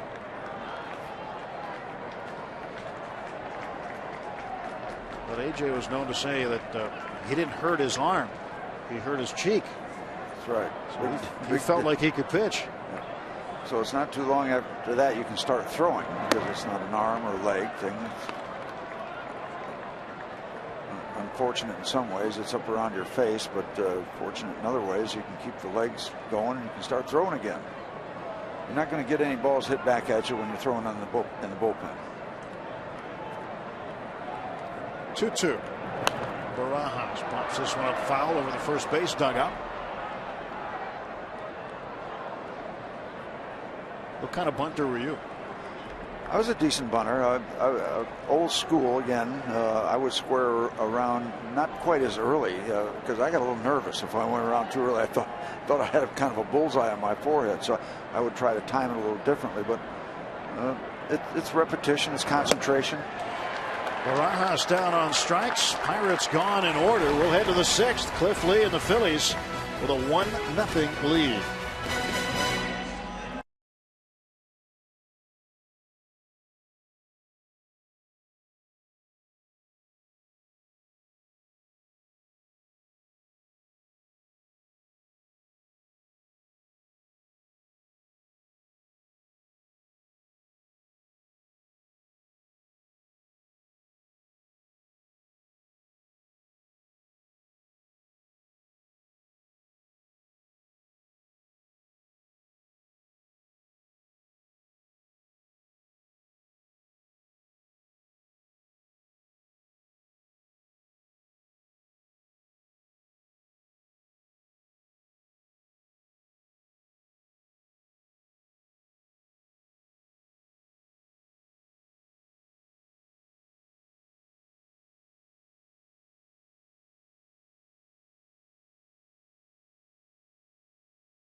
sponsor of Opening Week Baseball.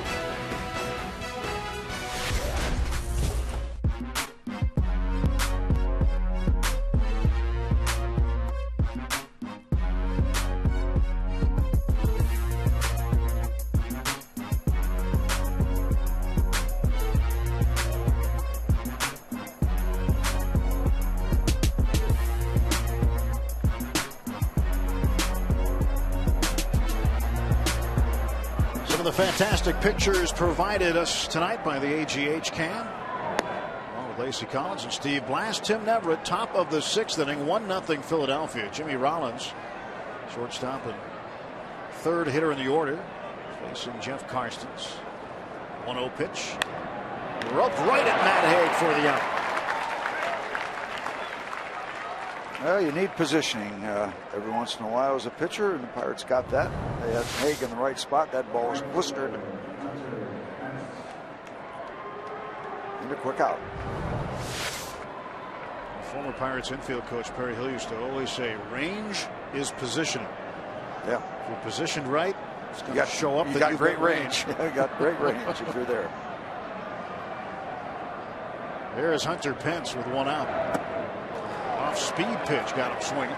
There's your 66-mile-an-hour curveball. That's one of the pitches that Jeff got him to swing and miss first time up.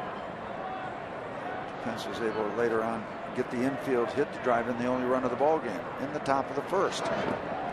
Still there. Again, that 66-mile-an-hour curveball. Jeff and former Pirate Paul Mulholland last season used to have an internal competition to see who could throw the slowest one in a game. The Dead Fish Award. 65 miles an hour might have had it last year. Yep. To the right side, and Tabata on the run. 2 gone for Philadelphia. And Jeff Carson's doing pretty much what Eric Bedard did opening day. Pitching very, very well, but both of them facing 2 of the best in the business. And right now, this game looking a lot like Thursday's opener. Let's hope we can change that part of the script. Well, the Bucks bats need to show up here over the final stanza of this ball game. Indeed. Tony Watson warming up. The only lefty in the bullpen.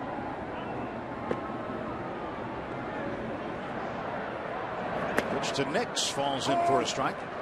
And the shift is on with Casey McGee in the outfield. Carson scheduled to bat second in the 6th inning.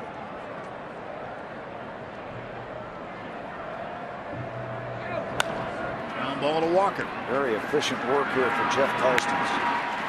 Karstens retires the Phillies in order in the top half of the 6th. Pirates looking for a run.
Light freeze camp. Shane Victorino right back through the box, and Jeff Carson's got a piece of it. Watch.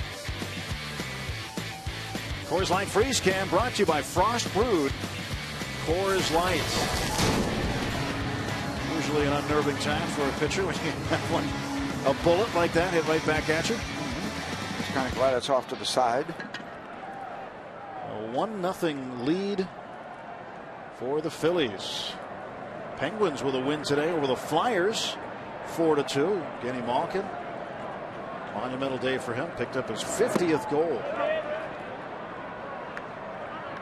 Barmas makes a strike. Looks like Jeff Carson's night is over. Huh. Josh Harrison in the on-deck circle. Barmas takes up high, 1-1. You wonder if that would change should Barmas get on and they would just want Carson to try to bunt him over and save the bat. But there are plenty of bats. Let's get him on. Let them do whatever they want to do. It's not going to happen. Rollins make the catch for out number 1. So Barmas is out. And now Cliff Lee putting together a long string of Pirates retired consecutively. 11 now. And looks like it'll be Jamaica Navarro to hit. And Carson's night is over.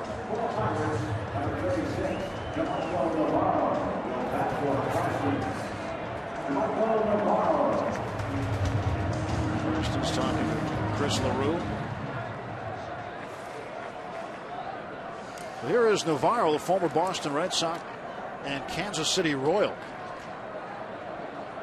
Made the club out of spring training as a utility man. A strike is called. Good work for Jeff Carson. 6 innings, gave up just 1 run on 5 hits, walked a batter and struck out 2. So a good start for both Pirate starters, but should do some offense to get him eligible to have a win, or at least get him off the hook. The numbers on Karstens: 1 earned run, 5 hits, 6 innings, 1 walk, 2 strikeouts. It's simple. These Pirate pitchers just got to start hitting the ball better. That makes it official right there.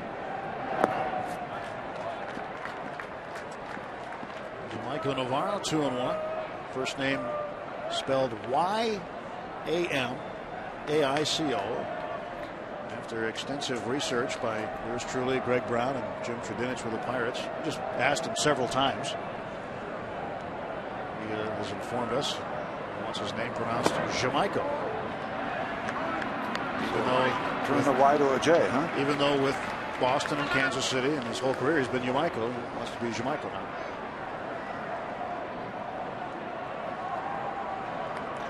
Okay, Navarro up there against Cliff Lee.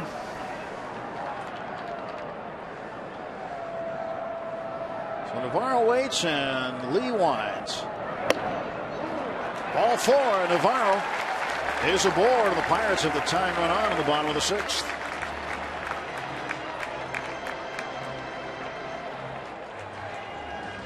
Just in case you're thinking along these lines, Cliff Lee gave up 18 home runs in his 32 starts last year.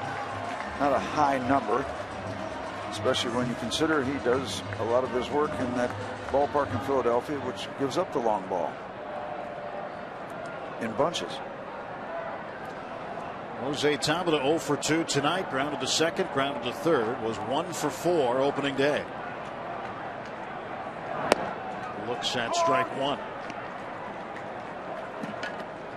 How do you like true center there? Our center field camera brings you at home right down the barrel. You can see right over the point of home plate.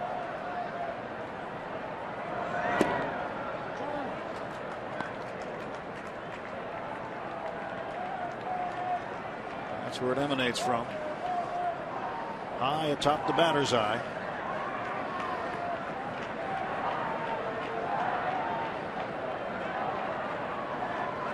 Camera location this year for us on Root Sports. Really gives you a different look. Most of the time you're going to see that camera angle off to the side a little bit. On the shortstop side, which skews the whole thing. And go into detail about how that creates a perception that is not nearly as good as this one. The camera over the shortstop side, and everything that's inside in reality would be further inside. It gets complicated, but this is better, trust me.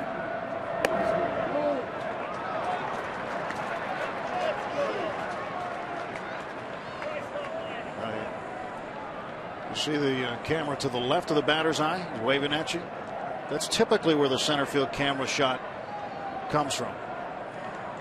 But where ours is up there. And the foul ball by Tabata. Sorry, a little rusty with the telestrator there. A little early. late. It's early. I don't seem to get better, but way up on top there, okay? Just to the right of the smoke from Manny's Barbecue is where our camera's located. Now clear. Thank you.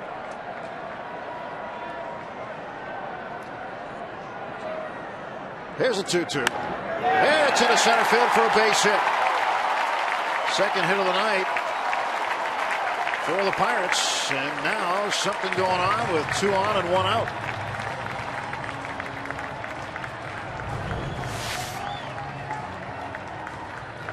Outside part of the plate, what do? You try to hit the ball back through the middle. John Wayner, if you're watching, you'd like to see that. Good piece of hitting by Jose. Pirates are in business. Yeah, we're talking about preferred catchers or favorite personal catchers. Well, you know, the record with others is not too bad. Not shabby. No.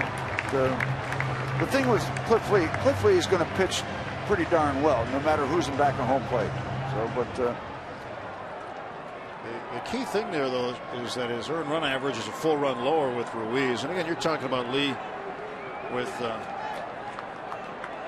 number of other guys, but this one just pulled foul by Presley. Is that the catcher's ERA? Is that? I don't even. You like that? I don't want to bring up that subject at all.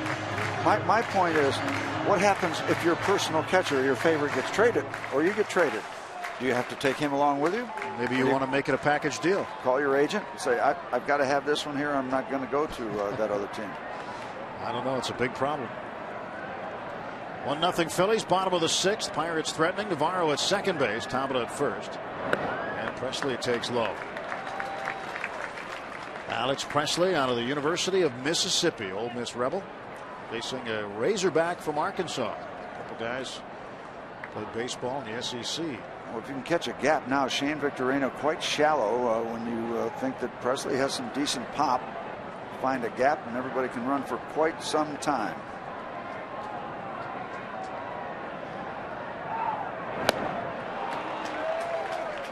One and two.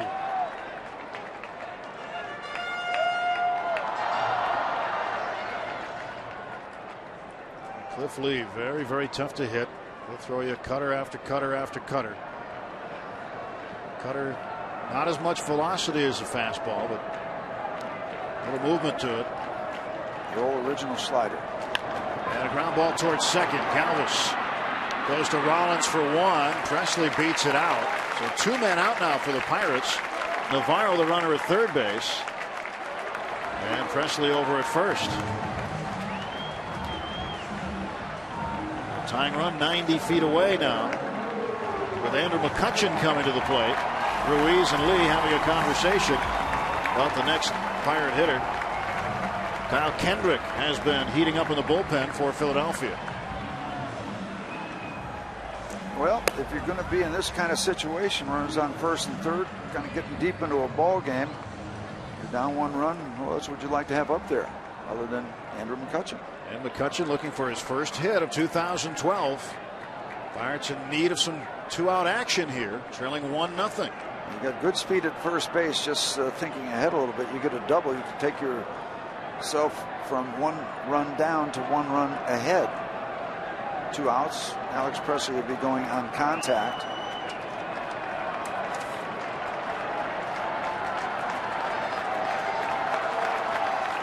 And the folks here at PNC Park starting to rev it up. This one gets away. Takes a bounce back to Ruiz. The throw hits Navarro.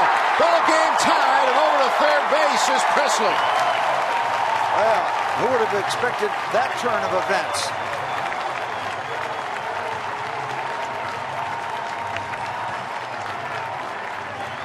And that ball had some springboard on it.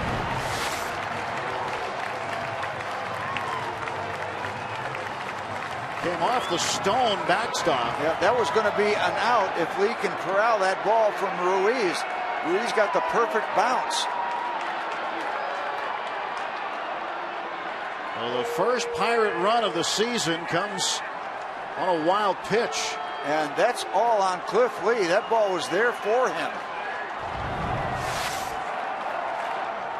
This sold-out crowd at PNC Park has been awakened.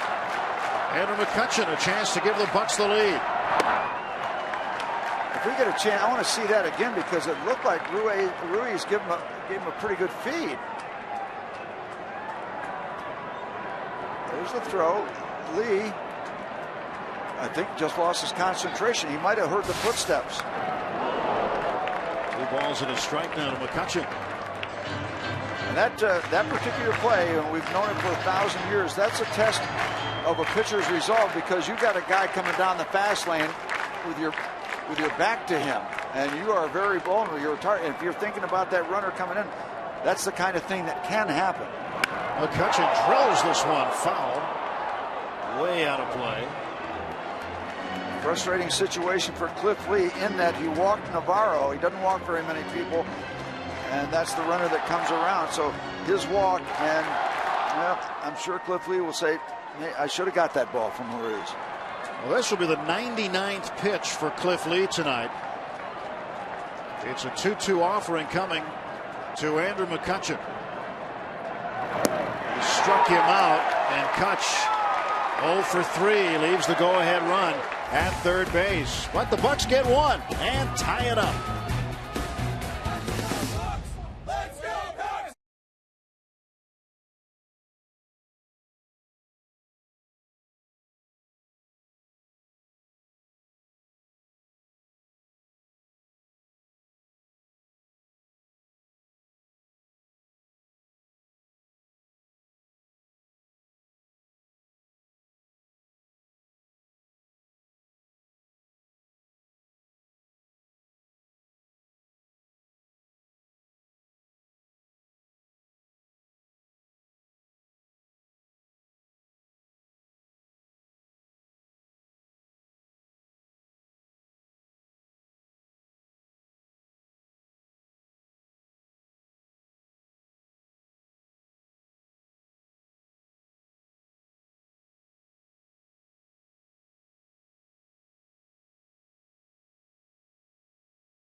At Bat 12 app for your iPhone, iPad, Android, and Windows Mobile. Get live audio, pitch tracking, video highlights, and more.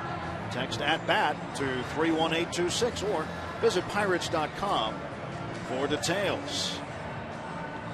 Pirates have tied it up as we head to the 7th inning. Left-hander Tony Watson comes on for Jeff Karstens. His work last year, 43 games, a couple of wins, and ERA under 4. Pirates are on the board. It wasn't easy. Wild pitch got it done, but they're even here as we go into the 7th inning. As we said, Karstens, well, Jeff's off the hook. That's the least that you want to do for him. 6 innings, 1 run given up, That was in the top of the first inning. Shut him out the next 5 frames. 5 hits, a walk, and 2 strikeouts. Jeff Carson, good work. John Mayberry Jr. will be the first to face Tony Watson. Watson debuted in the big leagues last year with the Bucks. Pittsburgh's 9th round selection in 2007 to the University of Nebraska. Lives in Omaha, 6'4" and 210. Mayberry 0 for 2. Had a double on opening day and put the eventual winning run at third. Wigginton was in front of him. Pops this one up to Barnes. Watson retires the first man he sees. You can watch some of Western Pennsylvania's best high school hockey clubs face off in the PIHL Penguins Cup Championships. Catch all 3 games from last month's series at Consol Energy Center Monday starting at 6:30 right here on Root Sports. A little more frozen pond. All the Philadelphia fans, sounds like they're booing this man up the plate, but they're saying Ruiz. You do have to clarify that though, because they've been known to boo Santa everybody. Claus. Philly fans are tough. Tough on the Phillies, as much as anybody.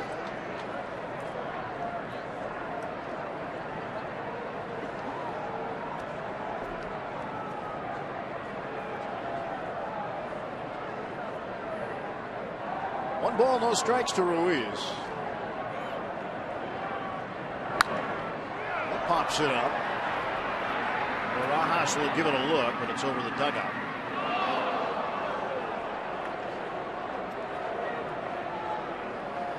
They've been filling up the stadium at Citizens Bank Park in Philadelphia. The Phillies are the toast of Philadelphia, have been for the last several years. They've won 5 straight division championships.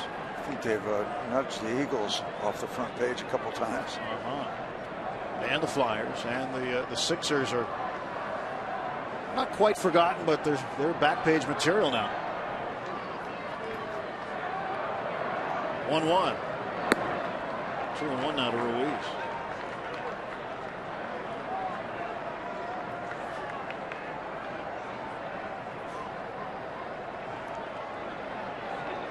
Balls, 1 strike to the catcher Ruiz. 4 hits already on the young season. And this one will be playable. Barmes calling for it. Quickly 2 down as Watson has induced 2 pop-ups. Go back to 2008. They're pretty excited. Eric Hinsky strikes out. Brad Lidge was lights out. And Jimmy Rollins and Ryan Howard celebrating, along with Shane Victorino, winning their 2nd World Series title. Beating the Tampa Bay Rays.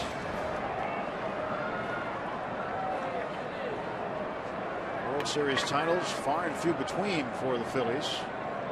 Back to 1980, Bob Walk winning Game 1 on the mound for the Phils. Robert Vernon Walk. In the World Series W. Nothing like it. And the reason Bob pitched Game 1 was because they went to a Game 7 in the League Championship Series, which pushed him back. Pushed him up or back, depending on your perspective. But Bob went in there as a rookie, 1980. A nice way to break in. Yeah, he's still highly thought of in Philadelphia for his time with that first World Championship team. But we got him here where we want him. 2-0 to the second baseman, Galvis. 2 men out, nobody on. Top half of the 7th inning. Ty Wigginton has grabbed a helmet in the bat. Former Bucko.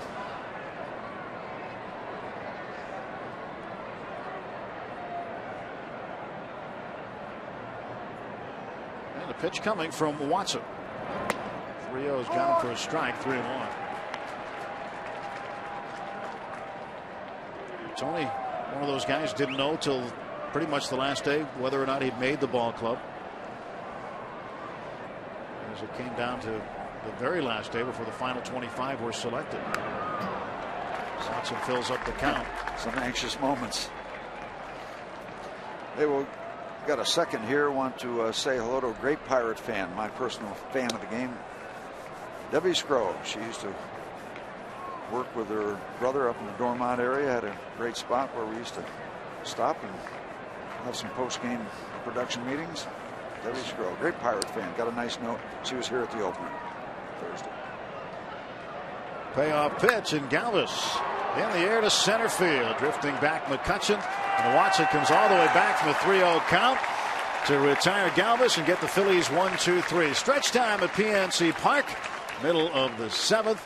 1-1 the score. For the 7th inning stretch.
Of the 7th inning.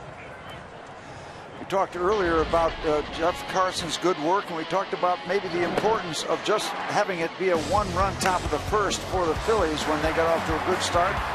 But he kept it to 1 run, minimized the damage, and that becomes a factor. That's all they have so far. Good work for Jeff Carson to not let this game get out of hand early. Good stuff. With the Burger King box score, 1 for 3 at the top of the order. Tabata and Presley. Walker has reached via a walk. That's been it. So the Bucks bats hoping to wake up here late in the ball game, take a lead as Casey McGee will lead off. Cool night here in Pittsburgh. It's 58 at game time. Temperatures dropped a bit, but really no wind to speak of. Wind has not been a factor tonight. Right-hander Kyle Kendrick, 5-4 last year. Work out of the bullpen and out of the starting rotation. A little bit of both for the Phils as he replaces Cliff Lee. 6 innings for Lee, 1 run, 2 hits, 2 walks, 4 strikeouts. That 1 free pass hurt him. Came around to score. And McGee, line shot right at Rollins.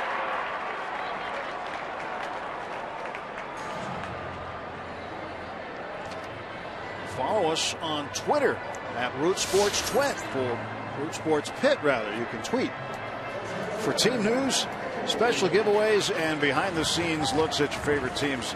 Join the conversation on Twitter today and tell us how you root. That's at Root Sports Pit.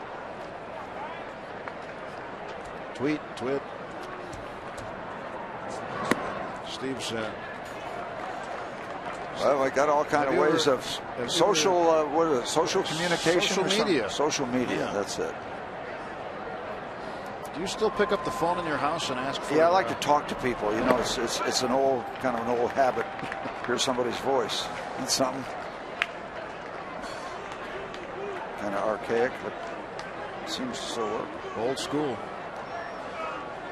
Kyle Kendrick delivering 2-0 to Matt Haig. And that was 2-1. All right, Matt, time for that first base hit. And you've already tried the shortstop twice, so try somebody else. Kendrick's 2-1. 2-2 now to Matt. I'm not so sure Matt has seen a lot of breaking balls of that quality coming up through the Pirate organization. It was a pretty good one delivered by Kyle Kendrick.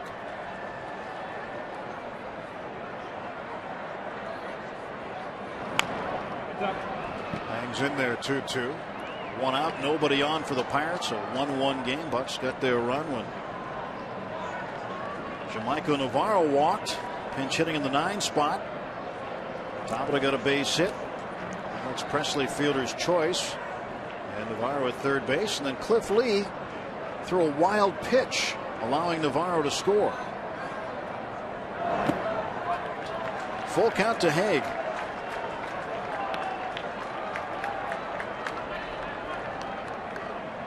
27-year-old Kyle Kendrick facing Matt Haig. Haig out of Oklahoma State. Haig wants time. And a big week for Matt. I think winter ball really helped him. He played in the Dominican. He just never had any shutdown time in the offseason. Just kept on playing. And it's really helped his game. And Matt Haig lines one to Galvis. Got good wood on that ball, but you were talking about positioning earlier. Sure does help the range.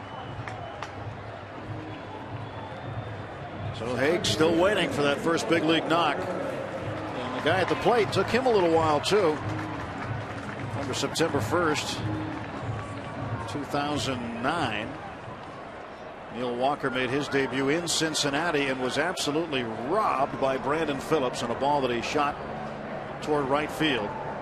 That would have been his first big league hit, but wouldn't get it that day, but it would eventually come. And now he's got a lot of big league hits.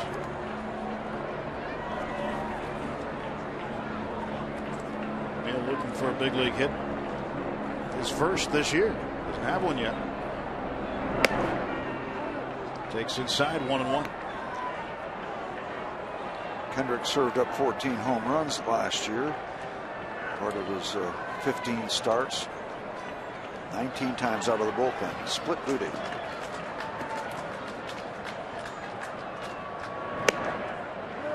Up and away, 2-1. One of the non-baseball highlights of spring training for Neil and his brother, catching a 150-pound tarpon under the Skyway Bridge in Tampa Bay. Then what do? Throw him back? Hold on tight. Oh, leap and a grab by Nix. Pirates gone in order in the 7th. We're on to the 8th at PNC Park, even at a run apiece.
Park.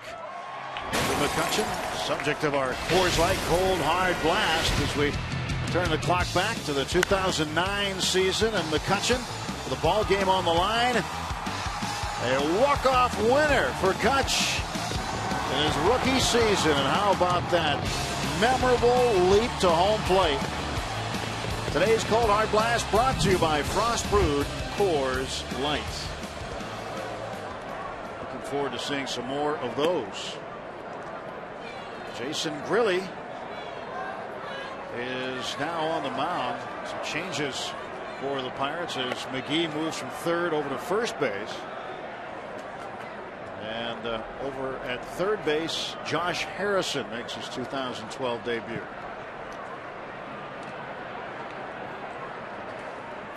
Jason Grilli, 28 trips out of the Pirate bullpen last year after coming over from the Phillies organization.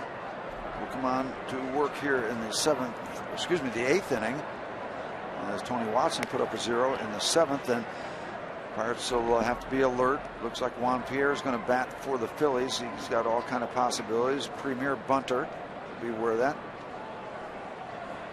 So Grilli enters in the 5th spot as part of the double switch. Haig is out, and Harrison will be inserted into the 9th spot in the Pirates batting order.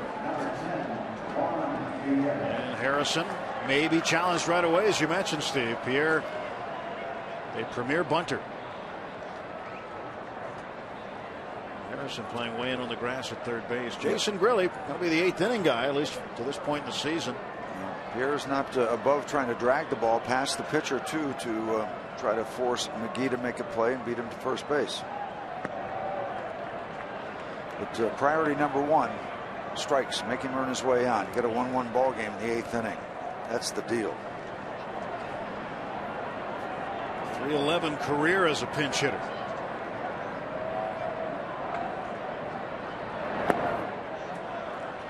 Two balls and no strikes to Juan Pierre.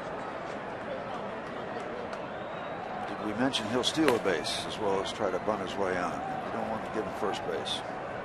Chad Qualls loosening for the Phillies. Inside 3-0, so Grilli has yet to find the mark on Juan Pierre.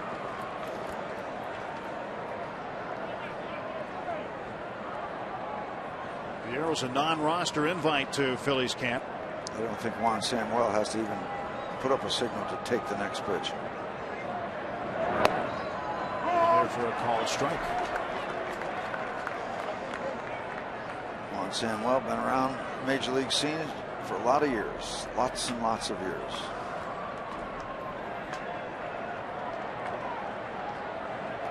.3-1 coming.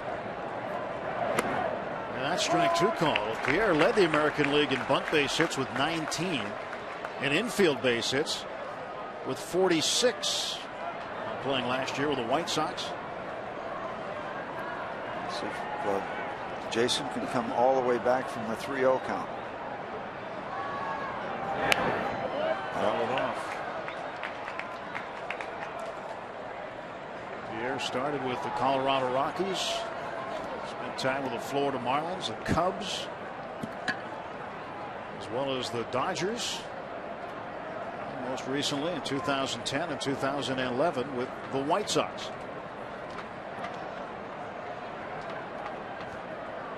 Full count to Juan Pierre. Jason Grilli set. Fight this one off, foul. That's the frustrating part. You get behind 3-0, you start throwing strikes, you get it back to 3-2, and they start fouling the ball off. And that's part of the deal. You just got to keep throwing strikes.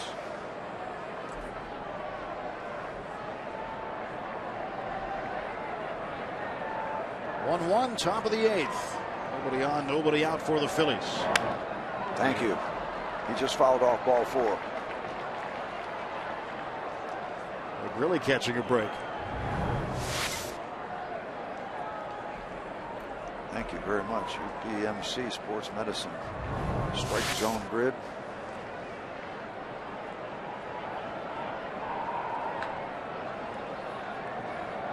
Pierre awaits the payoff. Got it. What a comeback. What a comeback. Large. Got a circle around that out.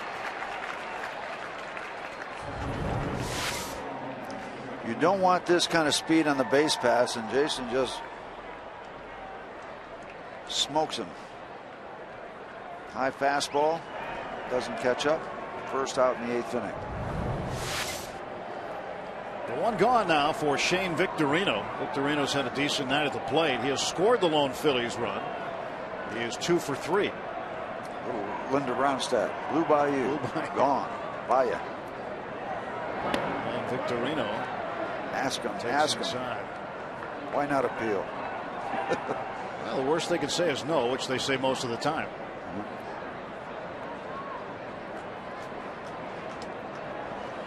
Side of the Bucks are back in 2012. Forget tomorrow afternoon as well. Series finale. 1:35. James McDonald against Vance Worley. J-Mac studying the Phillies hitters tonight.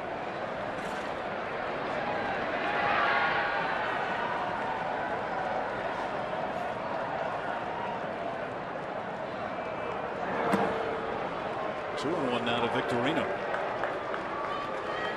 Here's some more speed you want to keep off the base paths.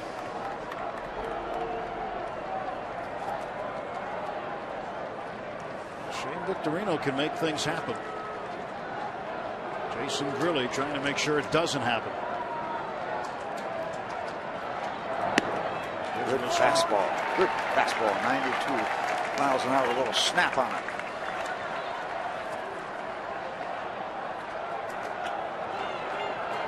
Victorino had a career high 16 triples a year ago. Top fielding center fielder. Did not make an error in 296 total chances last year. A roller up the right side, foul. A little soft serve after that good fastball. Again, Grilli's got a hitter in a 2-strike count. 2 balls, 2 strikes to Victorino. Pirates get their lone run in the bottom of the 6th when Jamaica Navarro scored on a wild pitch from Cliff Lee. Victorino scored in the top of the 1st inning after 3 hits off Jeff Karstens. Bouncer down the first baseline. Fair ball. McGee, nicely done. Feeds Grilli for out number 2. Yep. Protecting the line late in the ball game, tie ball game. That's where you want your first baseman. You see him up at the top of your screen. He's positioned over there. That ball is sharply hit. If he's not over that way, who knows? That ball might be down the right field corner. And McGee hasn't played a ton of first base. He's played enough where he feels fairly comfortable there, but it's definitely a different look for him as an infielder from that corner as opposed to the corner he's used to, third base. And a real different look early in the ball game when he's playing right field. In a shift. Right. Now Polanco, the third baseman. Almost like putting a man in motion in a football game. Really gets ahead 0-1. Just before the snap, we want you moving out to right field.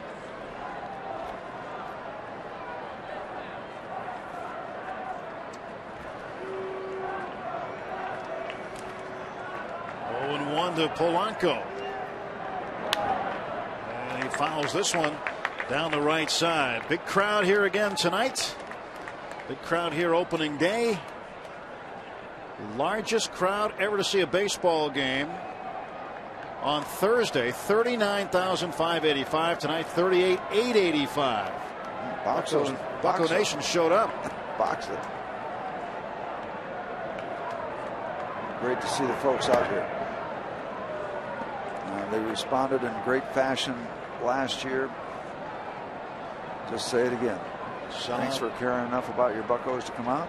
Saw it again tonight, Steve. The rotunda filled. It's the first time in team history the Pirates have sold out back-to-back games to start their home portion of the season. 1-2 fought off foul.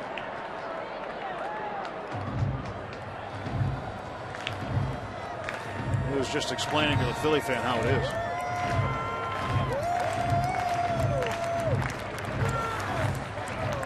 Talking about that Bucco gear we're seeing all over the place.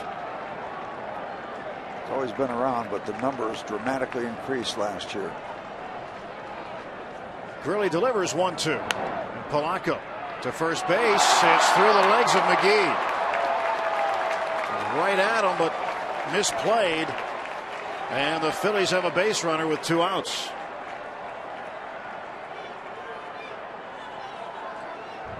Ouch.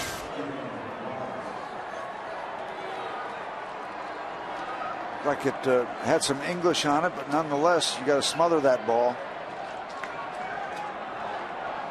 And let's hope that Jason Grilli can pick him up against a tough bat in the hands of Jimmy Rollins. First error of the game.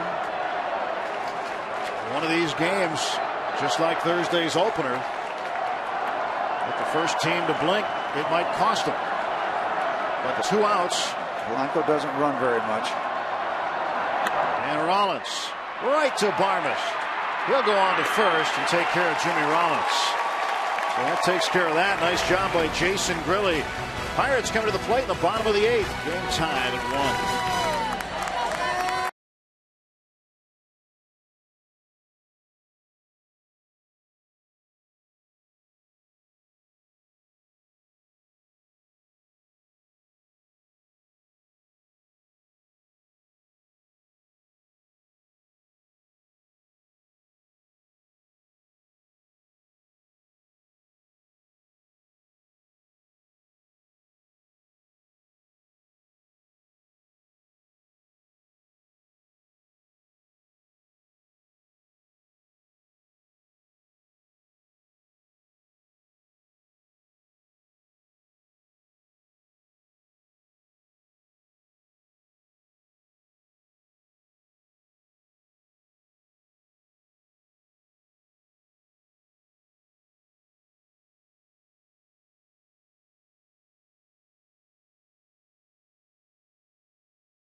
Again this year, all fans receive a Pirates t-shirt at every Friday home game in the 2012 season. Don't miss the first free shirt Friday of the year, April 20th, as the Pirates take on the Cardinals at 7:05, courtesy of Allegheny Sports Medicine. For tickets, visit pirates.com/free shirt Friday. Take a look now at the Nissan road ahead. Tomorrow, Easter Sunday, wrap up the series with the Phillies. Monday is a travel day. Pretty tough road trip. Opening day in Los Angeles, celebrating the 50th anniversary of Dodger Stadium on Tuesday. Opening day against the Giants on Friday the 13th. And then on to Arizona for 3 dates with the Diamondbacks before returning home for that series with the Cardinals. And the homestand concluding with a 3-game series against one of Grilli's former teams, the Colorado Rockies. New pitcher on, Chad Qualls. Yep, last year with San Diego. 77 appearances. Busy year for Chad Qualls. Remember him appearing in the World Series for the Houston Astros in 2005. Scoreless inning for Kyle Kendrick. 3 up, 3 down. We're still at 1 apiece. Barajas 0 for 2. 1-0 pitch. Popped him up. Ruiz makes the catch, and there's one gone.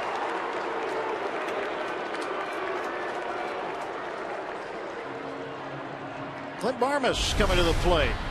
Take a look at our doing more on defense. Brought to you by Home Depot. 6, 4, 3 as he took care of the slow roller. Not an easy double play, but he and Walker made it look easy. And the Pirates getting the twin kill. So they're doing more on defense from Home Depot. You're tempted to rush on that play. That's the trap. Keep it together. Don't do what you can as fast as you can. Just don't get ahead of yourself. We need a gap shot. We need to bust something open here a little bit. See Hammerhand warming up. Big breaking ball by Chad Qualls. Saw him do a lot of good work for the Houston Astros in a long man role. Well, good recipe here for the Pirates to get one and for the Hammer to come close the door on the Phillies in the ninth. Yeah. Those bats need to try to solve these Phillies pitchers, and that's been a difficult task early in the season. Yeah. Qualls continues that after the breaking ball way outside. Come back in on the hands of the fastball. Want to stay in there. 2 fights that one off, rolls it to third. 2 gone.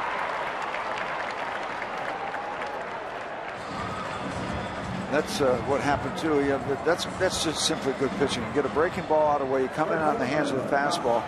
Batters have a tendency to think, all right, he's going to go back outside now. You can stay inside with the fastball, get in on the hands, and that's what he did ×10, breaking the bat off in the hands of Clint Varmus, or so it appears, for the slow roll to third.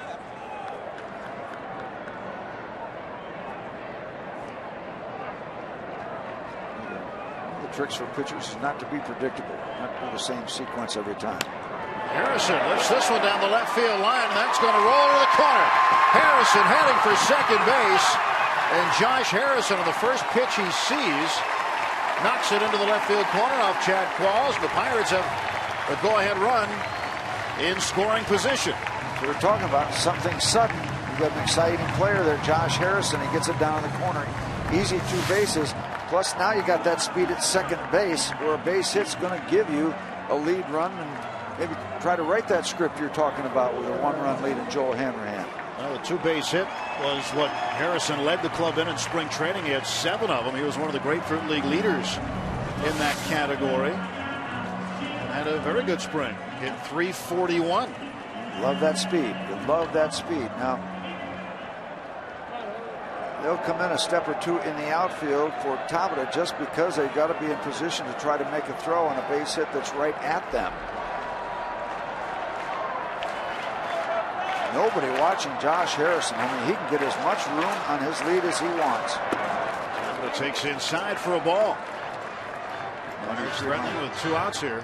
93-mile-an-hour fastball, but if we can keep it right there, you've got the shortstop and the second baseman having to protect a ground ball that might get through the outfield, and that gives Josh plenty of room to lead. On the right field side and out of play. 1 ball, 1 strike to Jose. Tabata 1 for 3, had a base hit in the 6th. Last year, a great start to the season. He hit safely in each of his first 10 games last season and scored 11 runs. That's how we kicked things off a year ago. Hoping to pick up at the beginning of this season the same way.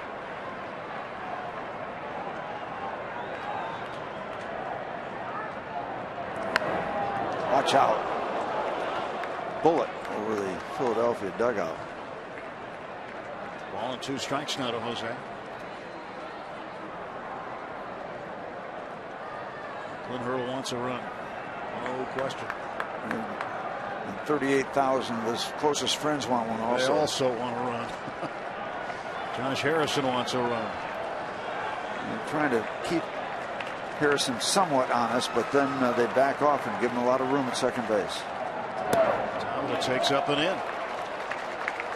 And we talked about Qualls with that big breaking ball. He also has got a 93, 94-mile-an-hour fastball, so not just one-dimensional for him.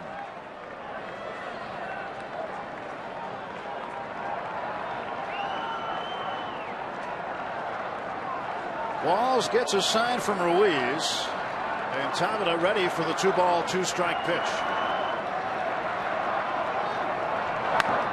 To right, and Hunter Pence is there, and the Pirates strand a would-be runner at second base.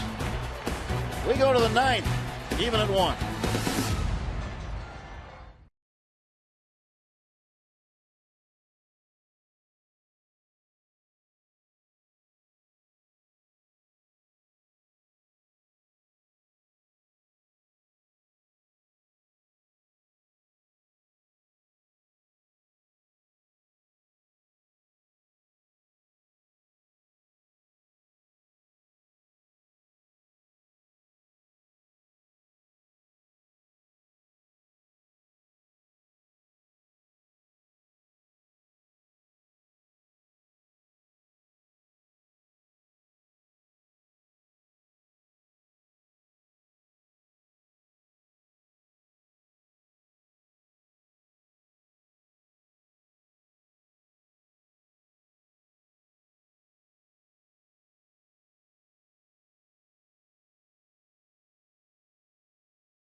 Sports is brought to you by Chevy Cruze, which offers EPA estimated 42 mpg highway.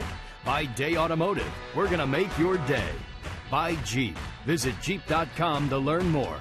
And by Levin Furniture. For the best deal on Tempur-Pedic mattresses, shop Levin's. Let's go Bucks.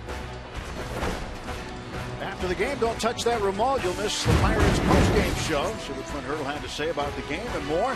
It's all coming up next right here on Root Sports. Beautiful night in Pittsburgh. Fireworks coming up at the conclusion of this one. Pirates hoping for some fireworks at the plate. A 1-1 ball game. It's been a tight one throughout. And the hammer comes on, making his first appearance of 2012.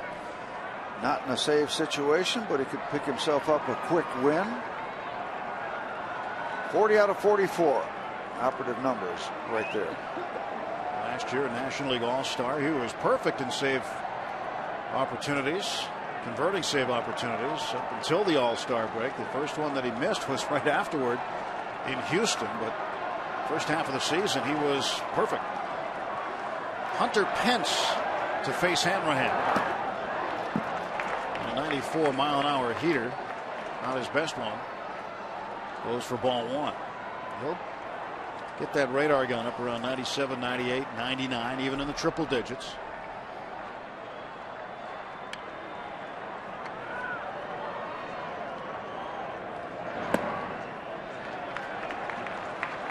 Two balls and no strikes. The adrenaline's got to be going for him making his first appearance. I think even though they're performing all spring, now you're in front of a sold-out house. You're at all home. Different. All different. Now both Watson and Grilly started out with 3-0 counts, and they were able to come back. It'll be the same job now for Hanrahan.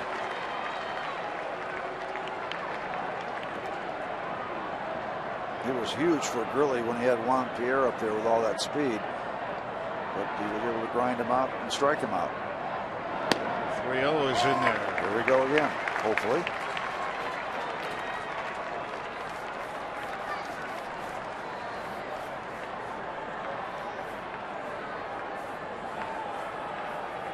Hunter Pence had the RBI single in the first to give the Phillies their lone run. Now Hanrahan has come back to fill up the count.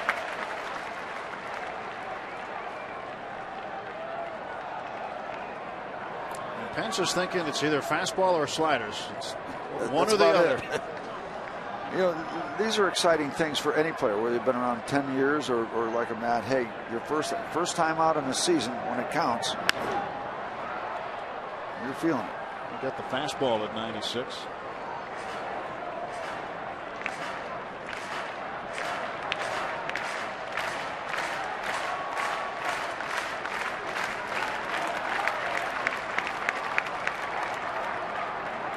Payoff pitch from Hanrahan to Pence. We'll get another. Pence is doing just what Pierre did when Jason Grilly came all the way back from a 3-0 count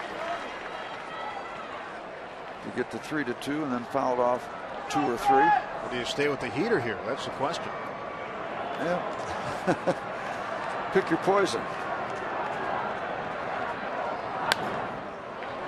The answer is yes. He went with it again, and again it was fouled away. That's your strength. What's your number one pitch? That's it. It's number fastball. one. Yeah. And hitters will tell you, yeah, we might catch up with a fastball, and we can catch up with just about any fastball on occasion. But you don't have much time when it's coming in there 96 miles an hour. So I don't want to guess, but I wouldn't be surprised for Joel to stay with the Heat. That's to right field and deep. And this ball is foul. 97 miles an hour. Still not catching up to it, but dangerously close to being in that right field corner. And what do they say? The more 95-mile-an-hour fastballs you see, the closer you come to catching up to them. Yeah, to a degree, but it's still not easy to catch up to them. Series hoping for a strikeout here. So is Hanrahan facing Hunter Pence. Nobody on, nobody out. Top of the ninth of a 1-1 ball game.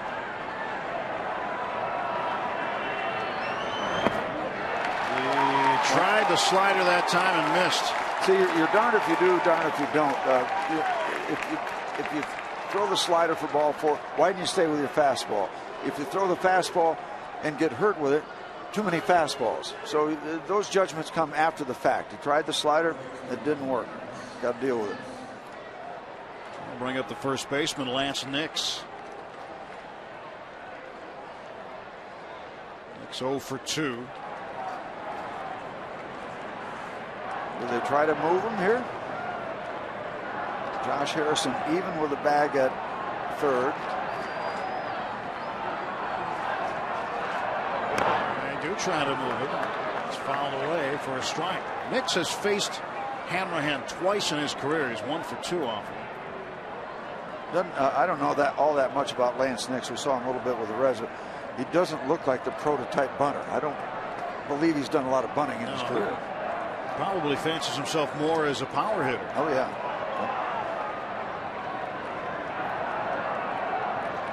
Very modest lead at first base. Nix will try to bunt again. Pops it up. Barajas makes the catch. 1 gone for the Phillies in the 9th.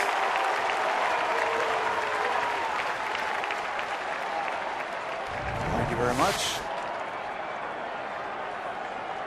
Up in the air, plenty of time for Rod to get the beat on it.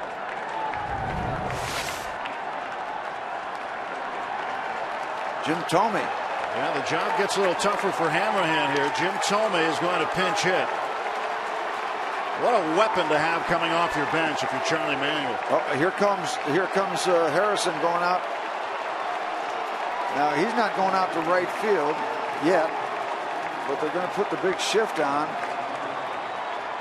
Third baseman comes over to play second. Shortstop stays where he is, and there's your configuration. Now, Jim Thome, he doesn't hit all that many ground balls. He hits a lot of balls over the fence, over 500 career-wise. But if he hits it on the ground, you got an easy double play because obviously he doesn't run all that well. 604 career home runs. He's 8th on the all-time list. Well over 500. And the runner goes, throw down, and Pence got a terrific jump, and now the Phillies with the go-ahead run in scoring position as Pence swipes second.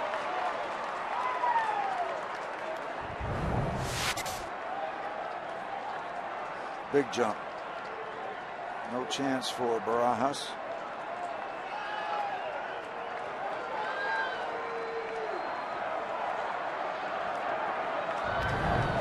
So Hanrahan with Pence at second base, facing 5-time All-Star Jim Thome, coming off the Phillies bench.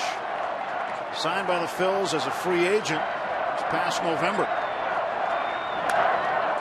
1-1 to Thome. Well, obviously thinking strikeout here. You're trying to blow him away. Jim Thome has hit a bunch of home runs, and he's struck out a bunch of times. The active leaders, Thome behind A-Rod. Chipper Jones, Albert Pujols, and Jason Giambi. 1 out, Pence at second. And Jim Thome's been around. He's looking for the fastball. He's just going to try to catch up with the heat. Swing and a miss. But doesn't get the heat there. Gets the slider. And Joel Hanrahan is in a good place. This is the first time that Jim Thome has faced Joel Hanrahan. And he's got him in a tough spot now because you know he's got the 96-mile-an-hour fastball, but you know he just threw him a great slider. So Jim Thome's got that scenario in his head. Stretched by Hanrahan and the 1-2. Struck him out. Another slider, lock job. There is an example of how a power pitcher can go away from his number one pitch, get people looking for it, and then the slider just can't pull the trigger. He's so geared for the heat. Good work by Joel Hanrahan as he got in that good place and made it pay off.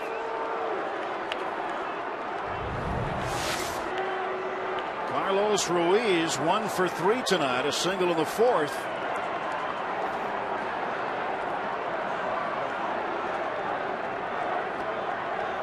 So far, the thorn in the Pirates' side, Mr. Ruiz. Drove in the game winner on Thursday, opening day. Out there with Pence at second in a 1-1 game, 2 outs, top of the ninth.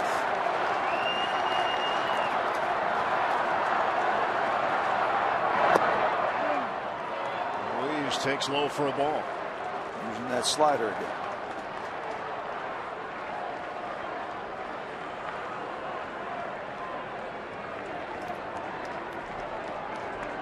For 7 with a home run in his career against Hanrahan.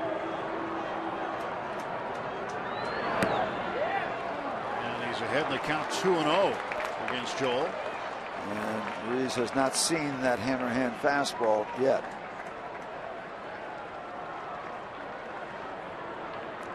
Now you've got the rookie in the on-deck circle currently. Freddie Galvis with first base open and 2 outs.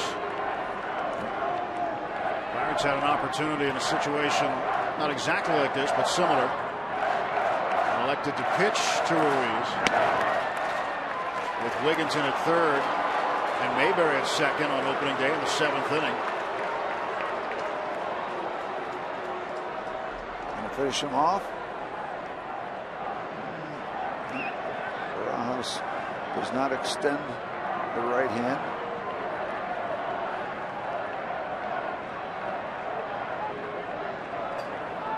Three 3-0 to Ruiz.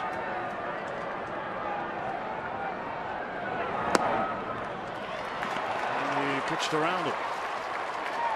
4-pitch walk. Second walk of the inning issued by Hanrahan. So Pence at second, Ruiz at first, and Freddie Galvis, who has popped up 3 times, once to right, once to left, once to center, coming to the plate.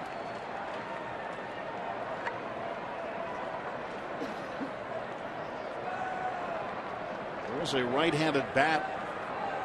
I beg your pardon, another left-handed bat who plays infield on the bench. That's Pete Orr. But Charlie Manuel going to stick with the rookie Galvis in just his second major league game. Wigginton has a bat on deck again. He's the only right-handed bat on the bench left. And we want some activity in the Pirate bullpen. And they're going to buy some time as Ray Surge will come out after Clint Hurdle was on the phone. And Meek will start to heat up. Activity for the Phillies. They've had double barrel action. Both of those pitchers look ready. Michael Stutz is one right-hander, and Jonathan Papelbon standing in the foreground. Papelbon picked up his first National League save on Thursday. So the wheels are turning late in the ball game. Jim Thome struck out looking.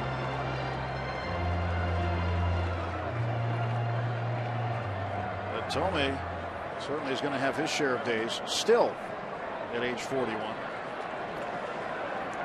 So here's Galvis. Switch hitter, bats left-handed against the right-hander, Joel Hanrahan. First and second for Philadelphia, 2-man out. Strike call. He has gotten the ball in the air his first 3 at-bats all around the outfield. Fly ball to right, left, and center.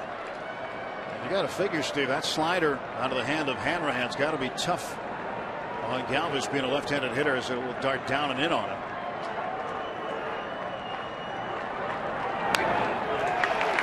Went with the heater that time, fouled it off, and Hanrahan in front, 0-2.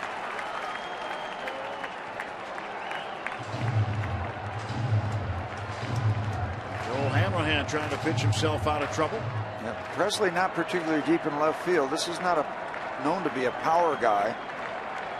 Give yourself a chance. He gets a hit. 0-2. Got him. Struck him out. Joel Hanrahan puts the hammer down on Galvis as we head to the bottom of the ninth of a 1-1 game. Presley, McCutcheon, and McGee coming up as the hammer hits the swinging strikeout.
behind-the-scenes look at them off the field. It's the Inside Pitch on your favorite players. Inside Pirates baseball weekends, 1 hour before the first pitch, starting next Saturday here on Root Sports. Steve Blass, Lacey Collins, I'm Tim Everett. 1-1. We go to the bottom of the ninth inning. The new pitcher is Michael Stutz for the Phillies. And they've also made a change as Lance Nix has moved from first base out to left field. And Ty Wigginton takes over at first base. Michael Stutz did a great job at AAA Lehigh Valley last year. They bought him up. He did a good job for the Phillies. 57 appearances. He won 6 games for the Phillies with an ERA just over 3.5 in his rookie work with Philadelphia last year. Number 2 hitter in the order tonight, Alex Presley, who is 1 for 3. Takes a strike. Chad Qualls, a scoreless inning, giving up the double to Harrison, but the line drive hit by Jose Tabata right at Pence. We could not get the run in, or we'd be out of here, conceivably. Work to be done. 1-1 as that one's low to Presley. Stutz gave up 7 home runs.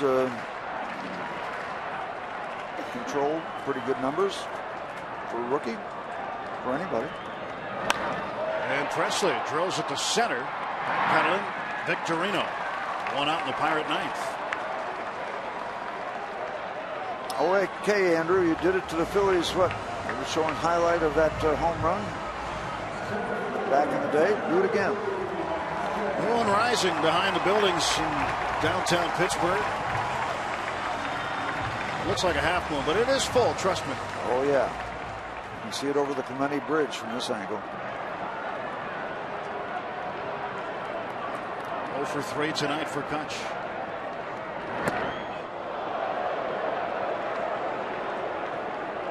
On and 0.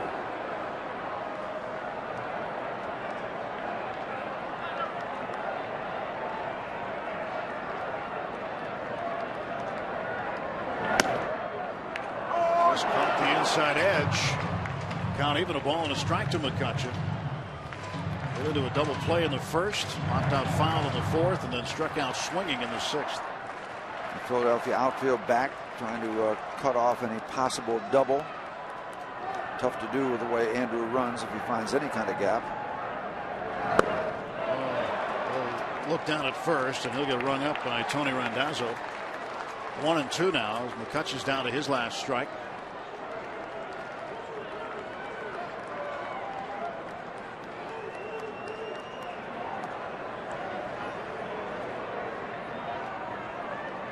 Looking to run into one. Up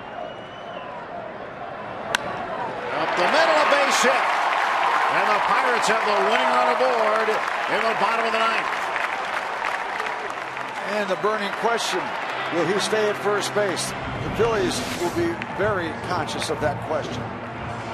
Nice job. The slider that was outside the strike zone reaches out, hits it back through the middle, puts the Pirates in play here in the ninth inning, and they will keep a very close look on Andrew McCutcheon.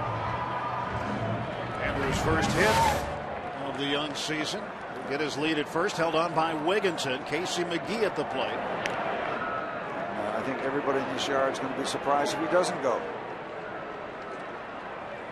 Pirates would like to find a way to get the winning run in scoring position for McGee. Nate McLouth is swinging a bat on deck now. There goes McCutcheon, had a good jump. Throw down, and McCutcheon is safe. Stolen base number 1 for Andrew McCutcheon.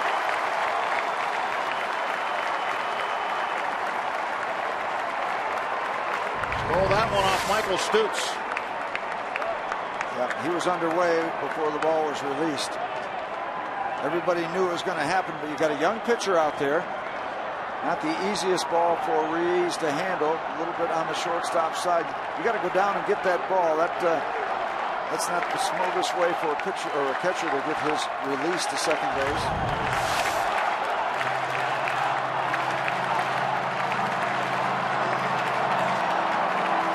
once again, the middle infielders for the Phillies are not going to be able to really keep that close an eye on Andrew, because they've got to protect their respective positions for a ground ball that might trickle through, and if it does, that's the ball game.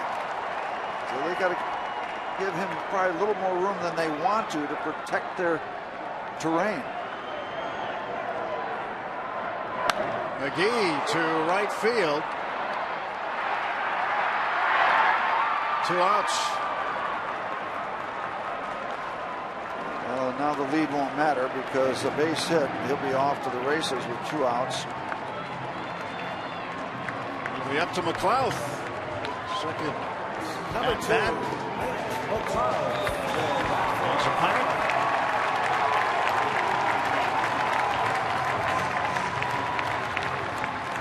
Charlie Mandel's going to come out.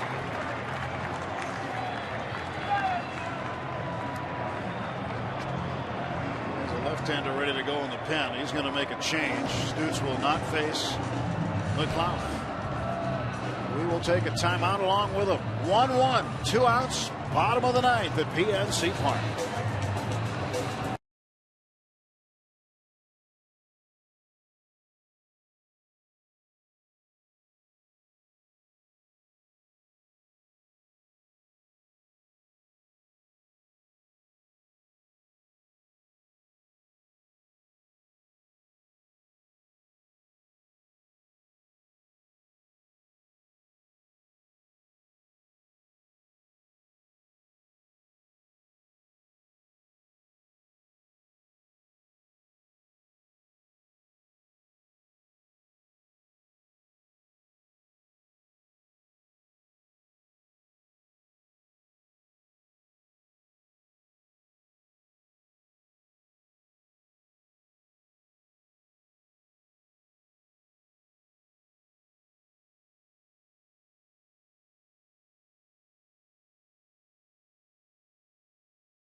Pinch hitter, and he will face left-hander Antonio Bastardo.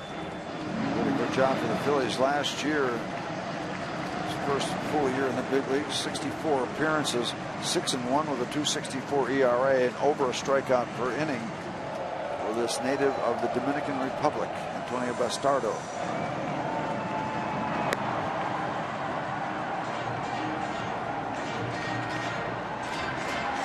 Bastardo against McLeod, left on left matchup.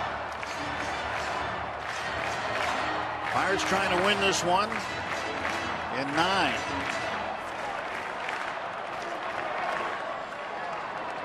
Great speed at second base. Andrew McCutchen out there. 1 out single for Kutch. McGee flying to right, and now McLeod trying to bring it home tonight for this sold-out crowd.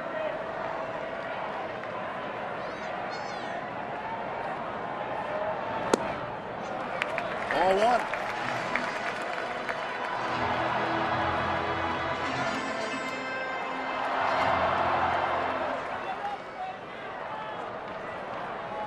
Bastardo gets a sign from Ruiz. McCutchen off of second base.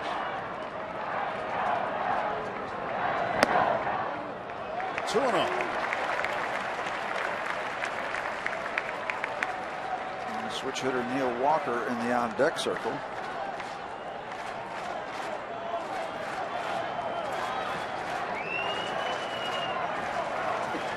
Nate, so happy to be back with the Pirates organization.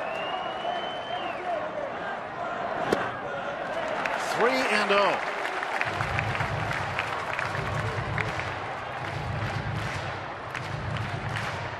If he loses McLeod here, it's not a big deal for the Phillies. The run that means something is at second base. Right there, Andrew McCutchen.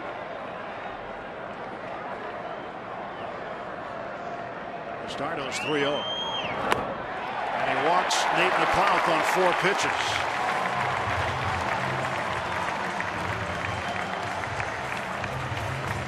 And we'll bring up Neil Walker, who will bat right-handed against Bastardo. He could really say happy birthday to his mom right now. Tom? Dad, Tom, a little nervous right now. Game on the line. Neil trying to win it. And he would do it with his first hit of the season. And he fouls this one back.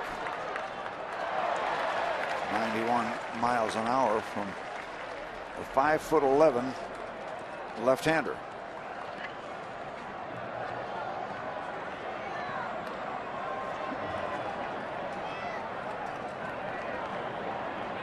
Antonio Bastardo against Neil Walker. First and second, 2 down. And the pitch. And Walker pops it up. And Galvis makes the catch. And we've got bonus baseball for you coming tonight as we're heading to the 10th inning. Pirates leave the winning run in scoring position in the bottom of the 9th. Neil Walker disappointed in that one. Mom knows there'll be other at-bats.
Beef jerky all season long. Jack Link's Jerky. Feed your wild side.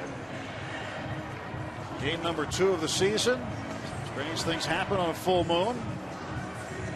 1-1 is the score as we go to the top half of the 10th inning.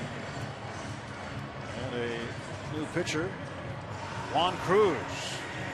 Made his Pirates debut opening day. Scoreless inning with a couple of strikeouts. Opening series here has been terrific so far. 1-0 pitchers duel on opening day, won by the Phillies. 1-1 here, going to extras. Some tightly contested games right out of the chute with the 5-time reigning National League Eastern Division champs. So Wigginton will lead off against Cruz.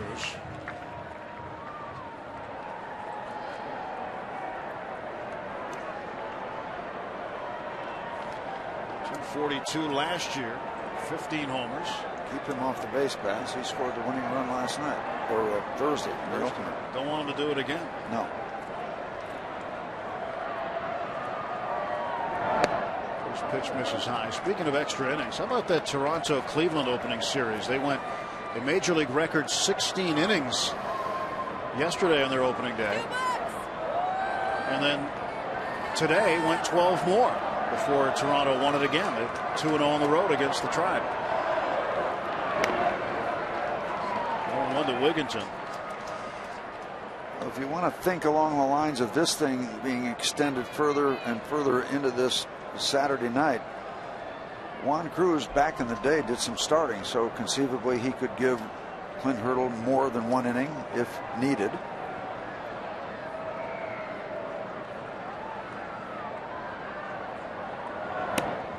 He'd like to use him as a long man if necessary. But yeah, you're right. He's thrown a lot of innings. Made the club as a non-roster invite. You see Joe Blanton for Philadelphia. Guy who also has done his share of starting.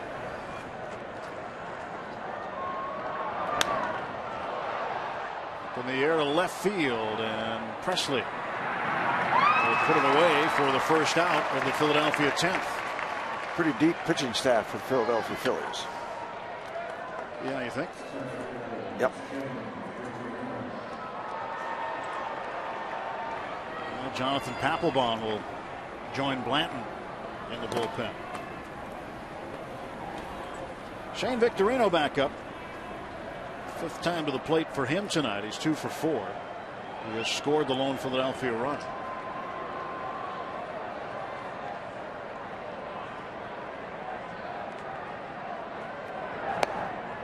Right on the corner, knee high for a strike. Josh Harrison at third, not taking any chances with the switch hitter as he's playing inside the third, closer to the infield cut.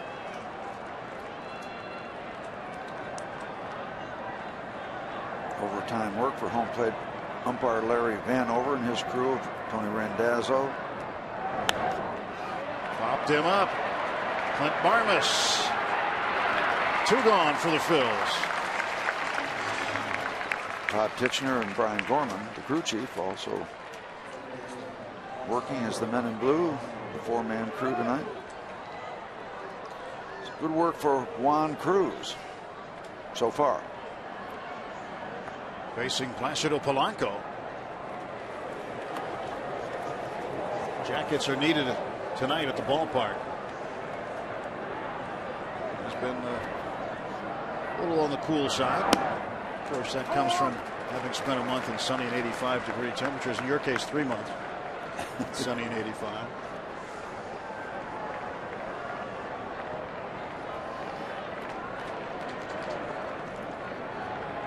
Cruz ahead of Polanco.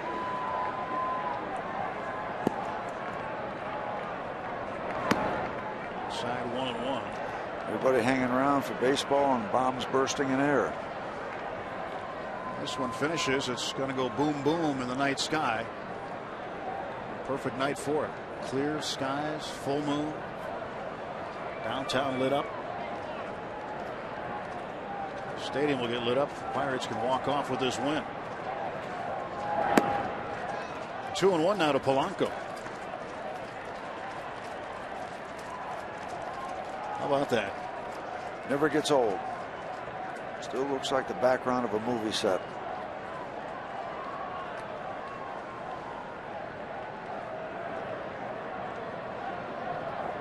Two and one to Polanco, the third baseman. As Cruz gets his sign from Barajas, ready to go in the pitch. And that's over the head of Walker into right field. On a base hit with 2 outs for Polanco. Just a flare, but the flare had enough air underneath it to get on the grass in right field. Down and away. And not too much different than the base hit that McCutchen got on a pitch out of the strike zone.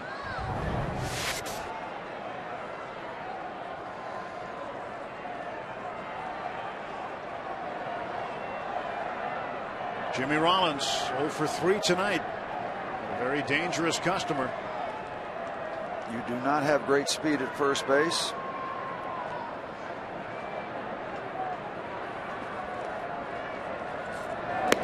Rollins takes strike 1. Rollins just 12 doubles shy of 400 in his career. One of the top fielding percentages at shortstop last year in the National League.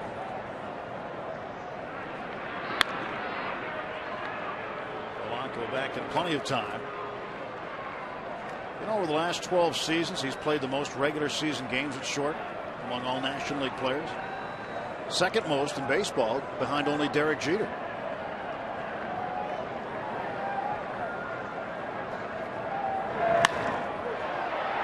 Base hit for Rollins. And Polanco stops at second base. And now the go-ahead run in scoring position. Back-to-back two-out singles for Philadelphia. Out of the reach of Clint Barnes. They had him played right, just not high enough.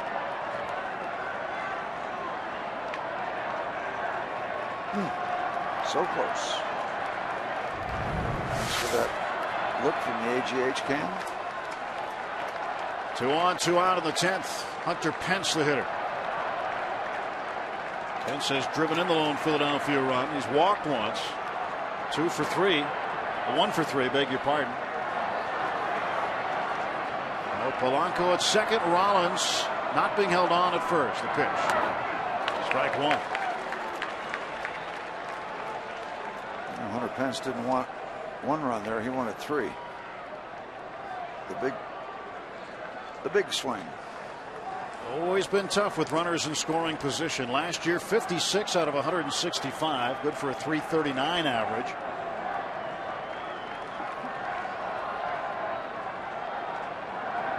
Tied for the team lead in hits in spring training with 23.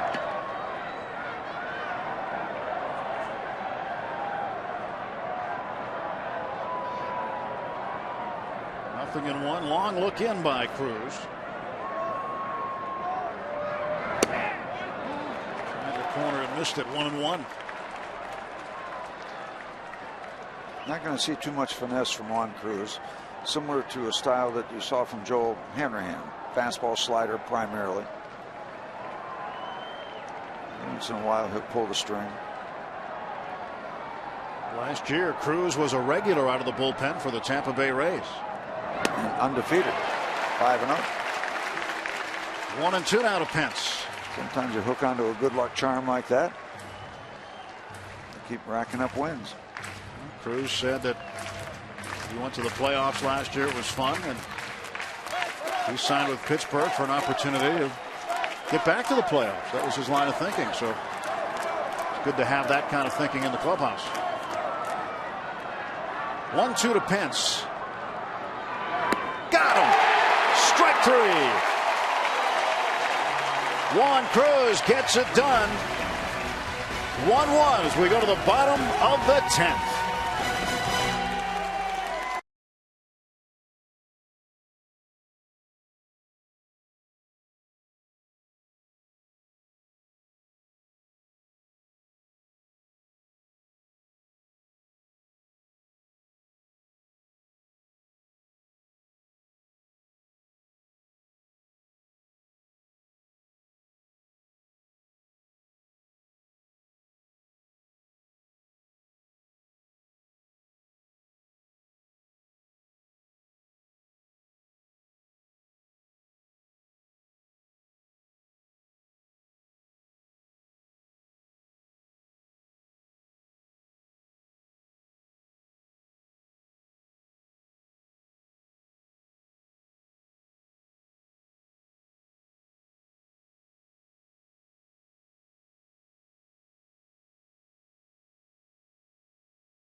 Faced with trouble after giving up back-to-back singles with 2 outs. Ends up with a big pitch here on Hunter Pence.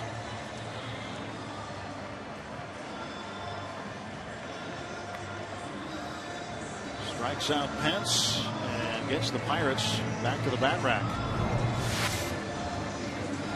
On we go. Lined up along the rotunda tonight. Buffalo Nation wanting a win. Phillies will counter with another established Major League right-hander, Joe Blanton. A lot of success with Oakland before becoming a Philadelphia Philly. He was a 16-game winner one year, 14 another year.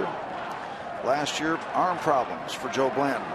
Here he is in the bottom of the 10th, 1-1 ball game. And the Pirates have seen Joe recently. He was the starting pitcher Monday night in the exhibition in Philadelphia. Went 5 innings. And he played at the University of Kentucky, and his Kentucky Wildcats were on television playing a little basketball game Monday night. So he got his 5 innings in and went and watched that. We could use a base runner if he wants to put Mr. Barajas on the base paths. 2-0 to Rod. Wouldn't be the greatest speed we have, but we would take it. 3-0.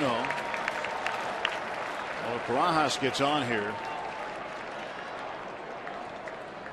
Well, most of the speed from the bench is not there. The only bench players available: Pedro Alvarez and Garrett Jones and Michael McHenry. That's not speed.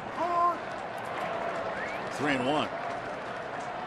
Navarro has been used. Harrison is in the game. McLeod has been used.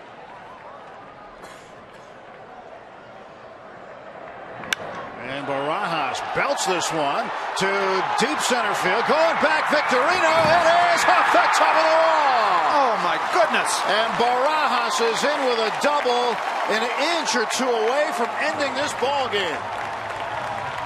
We'll take it, but what that would have done to this crowd, that close to shutting it down. Rod Barajas giving it a big, big ride.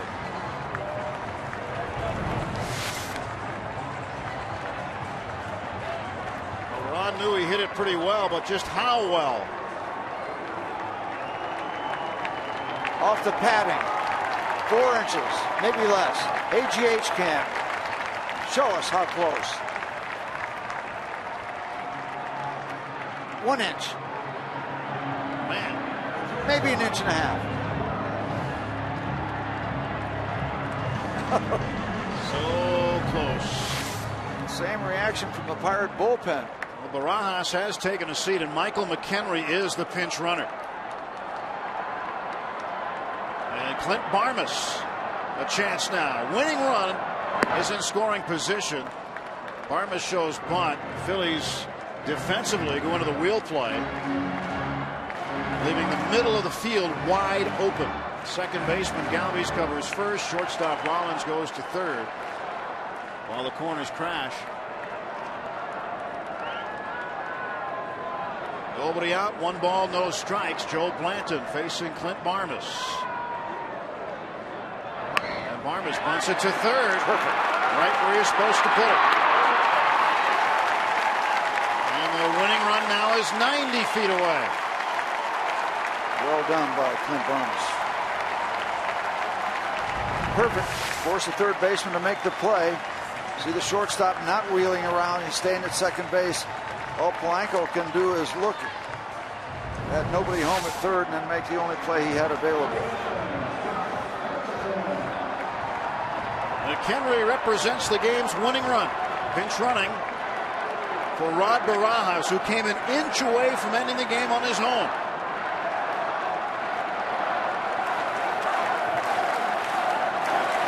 So close. We're 90 feet away now, but that's how close we were to shooting off some fireworks.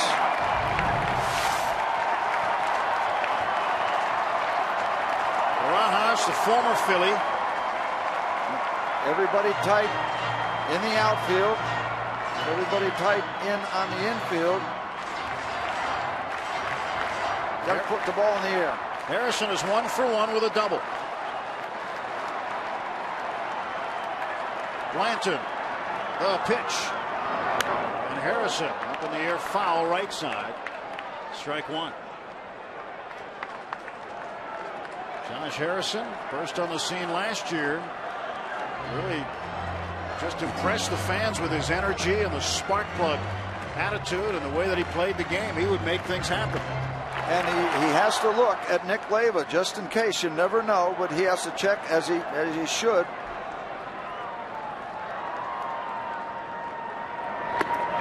Knocked him down, hit him, and Harrison will go down to first.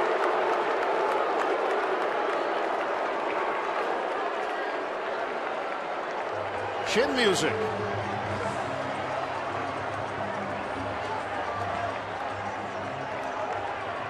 Charlie wants to know if it did hit him.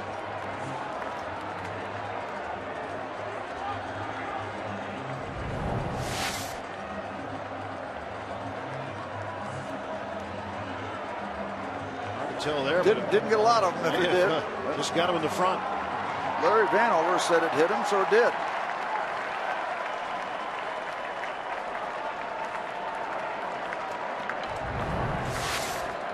Jose Tabata now with Harrison at first, and the winning run McHenry at third. All kind of possibilities. All kind of possibilities.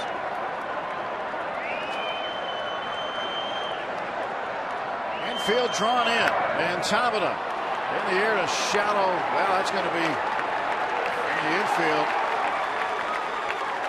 Tabata doesn't get it done. First ball swinging. Still a chance now for Presley. Rod Barajas an inch away from a walk-off home run. And his pinch runner still at third.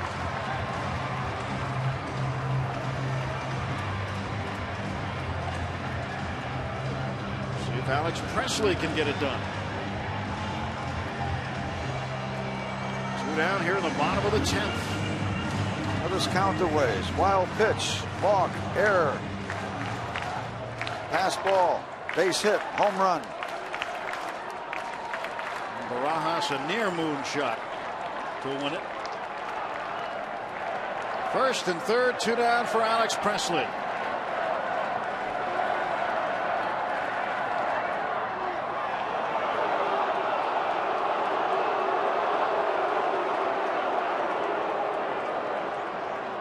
With the bluff to third, fake to first.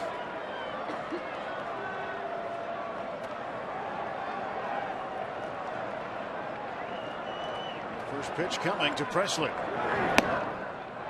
for a strike. Nail biting time at PNC Park.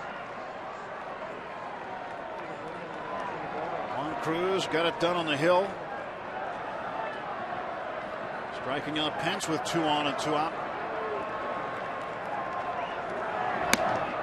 1-1.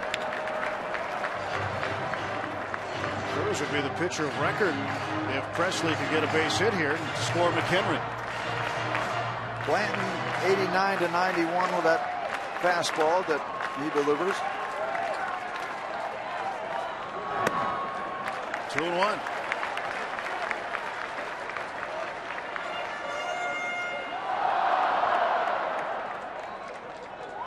Alex Presley facing Joe Blanton here.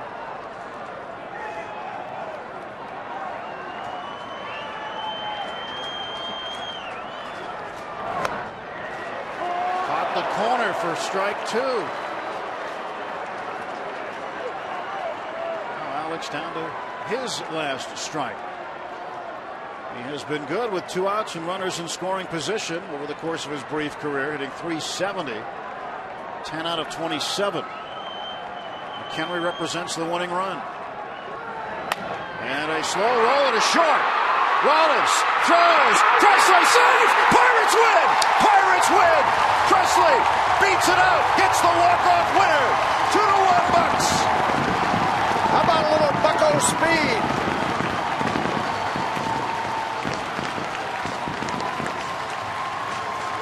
First career walk-off hit for Alex Presley. And the Pirates even up the Phils 1-1. And that's what you call grinding one out. That's a little blue-collar work from your Pittsburgh Pirates in front of a sold-out crowd. These folks loving those kind of wins. They love them all, but they really like these kind. They worked hard for this one. Alex Presley. See what speed will do for you?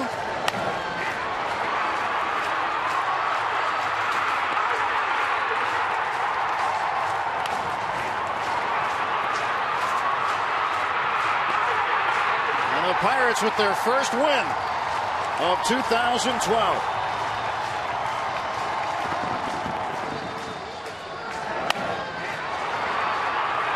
Part of Alex Presley's game. Doesn't jump at the base, runs on through it. Now they're going to have a little fun with him.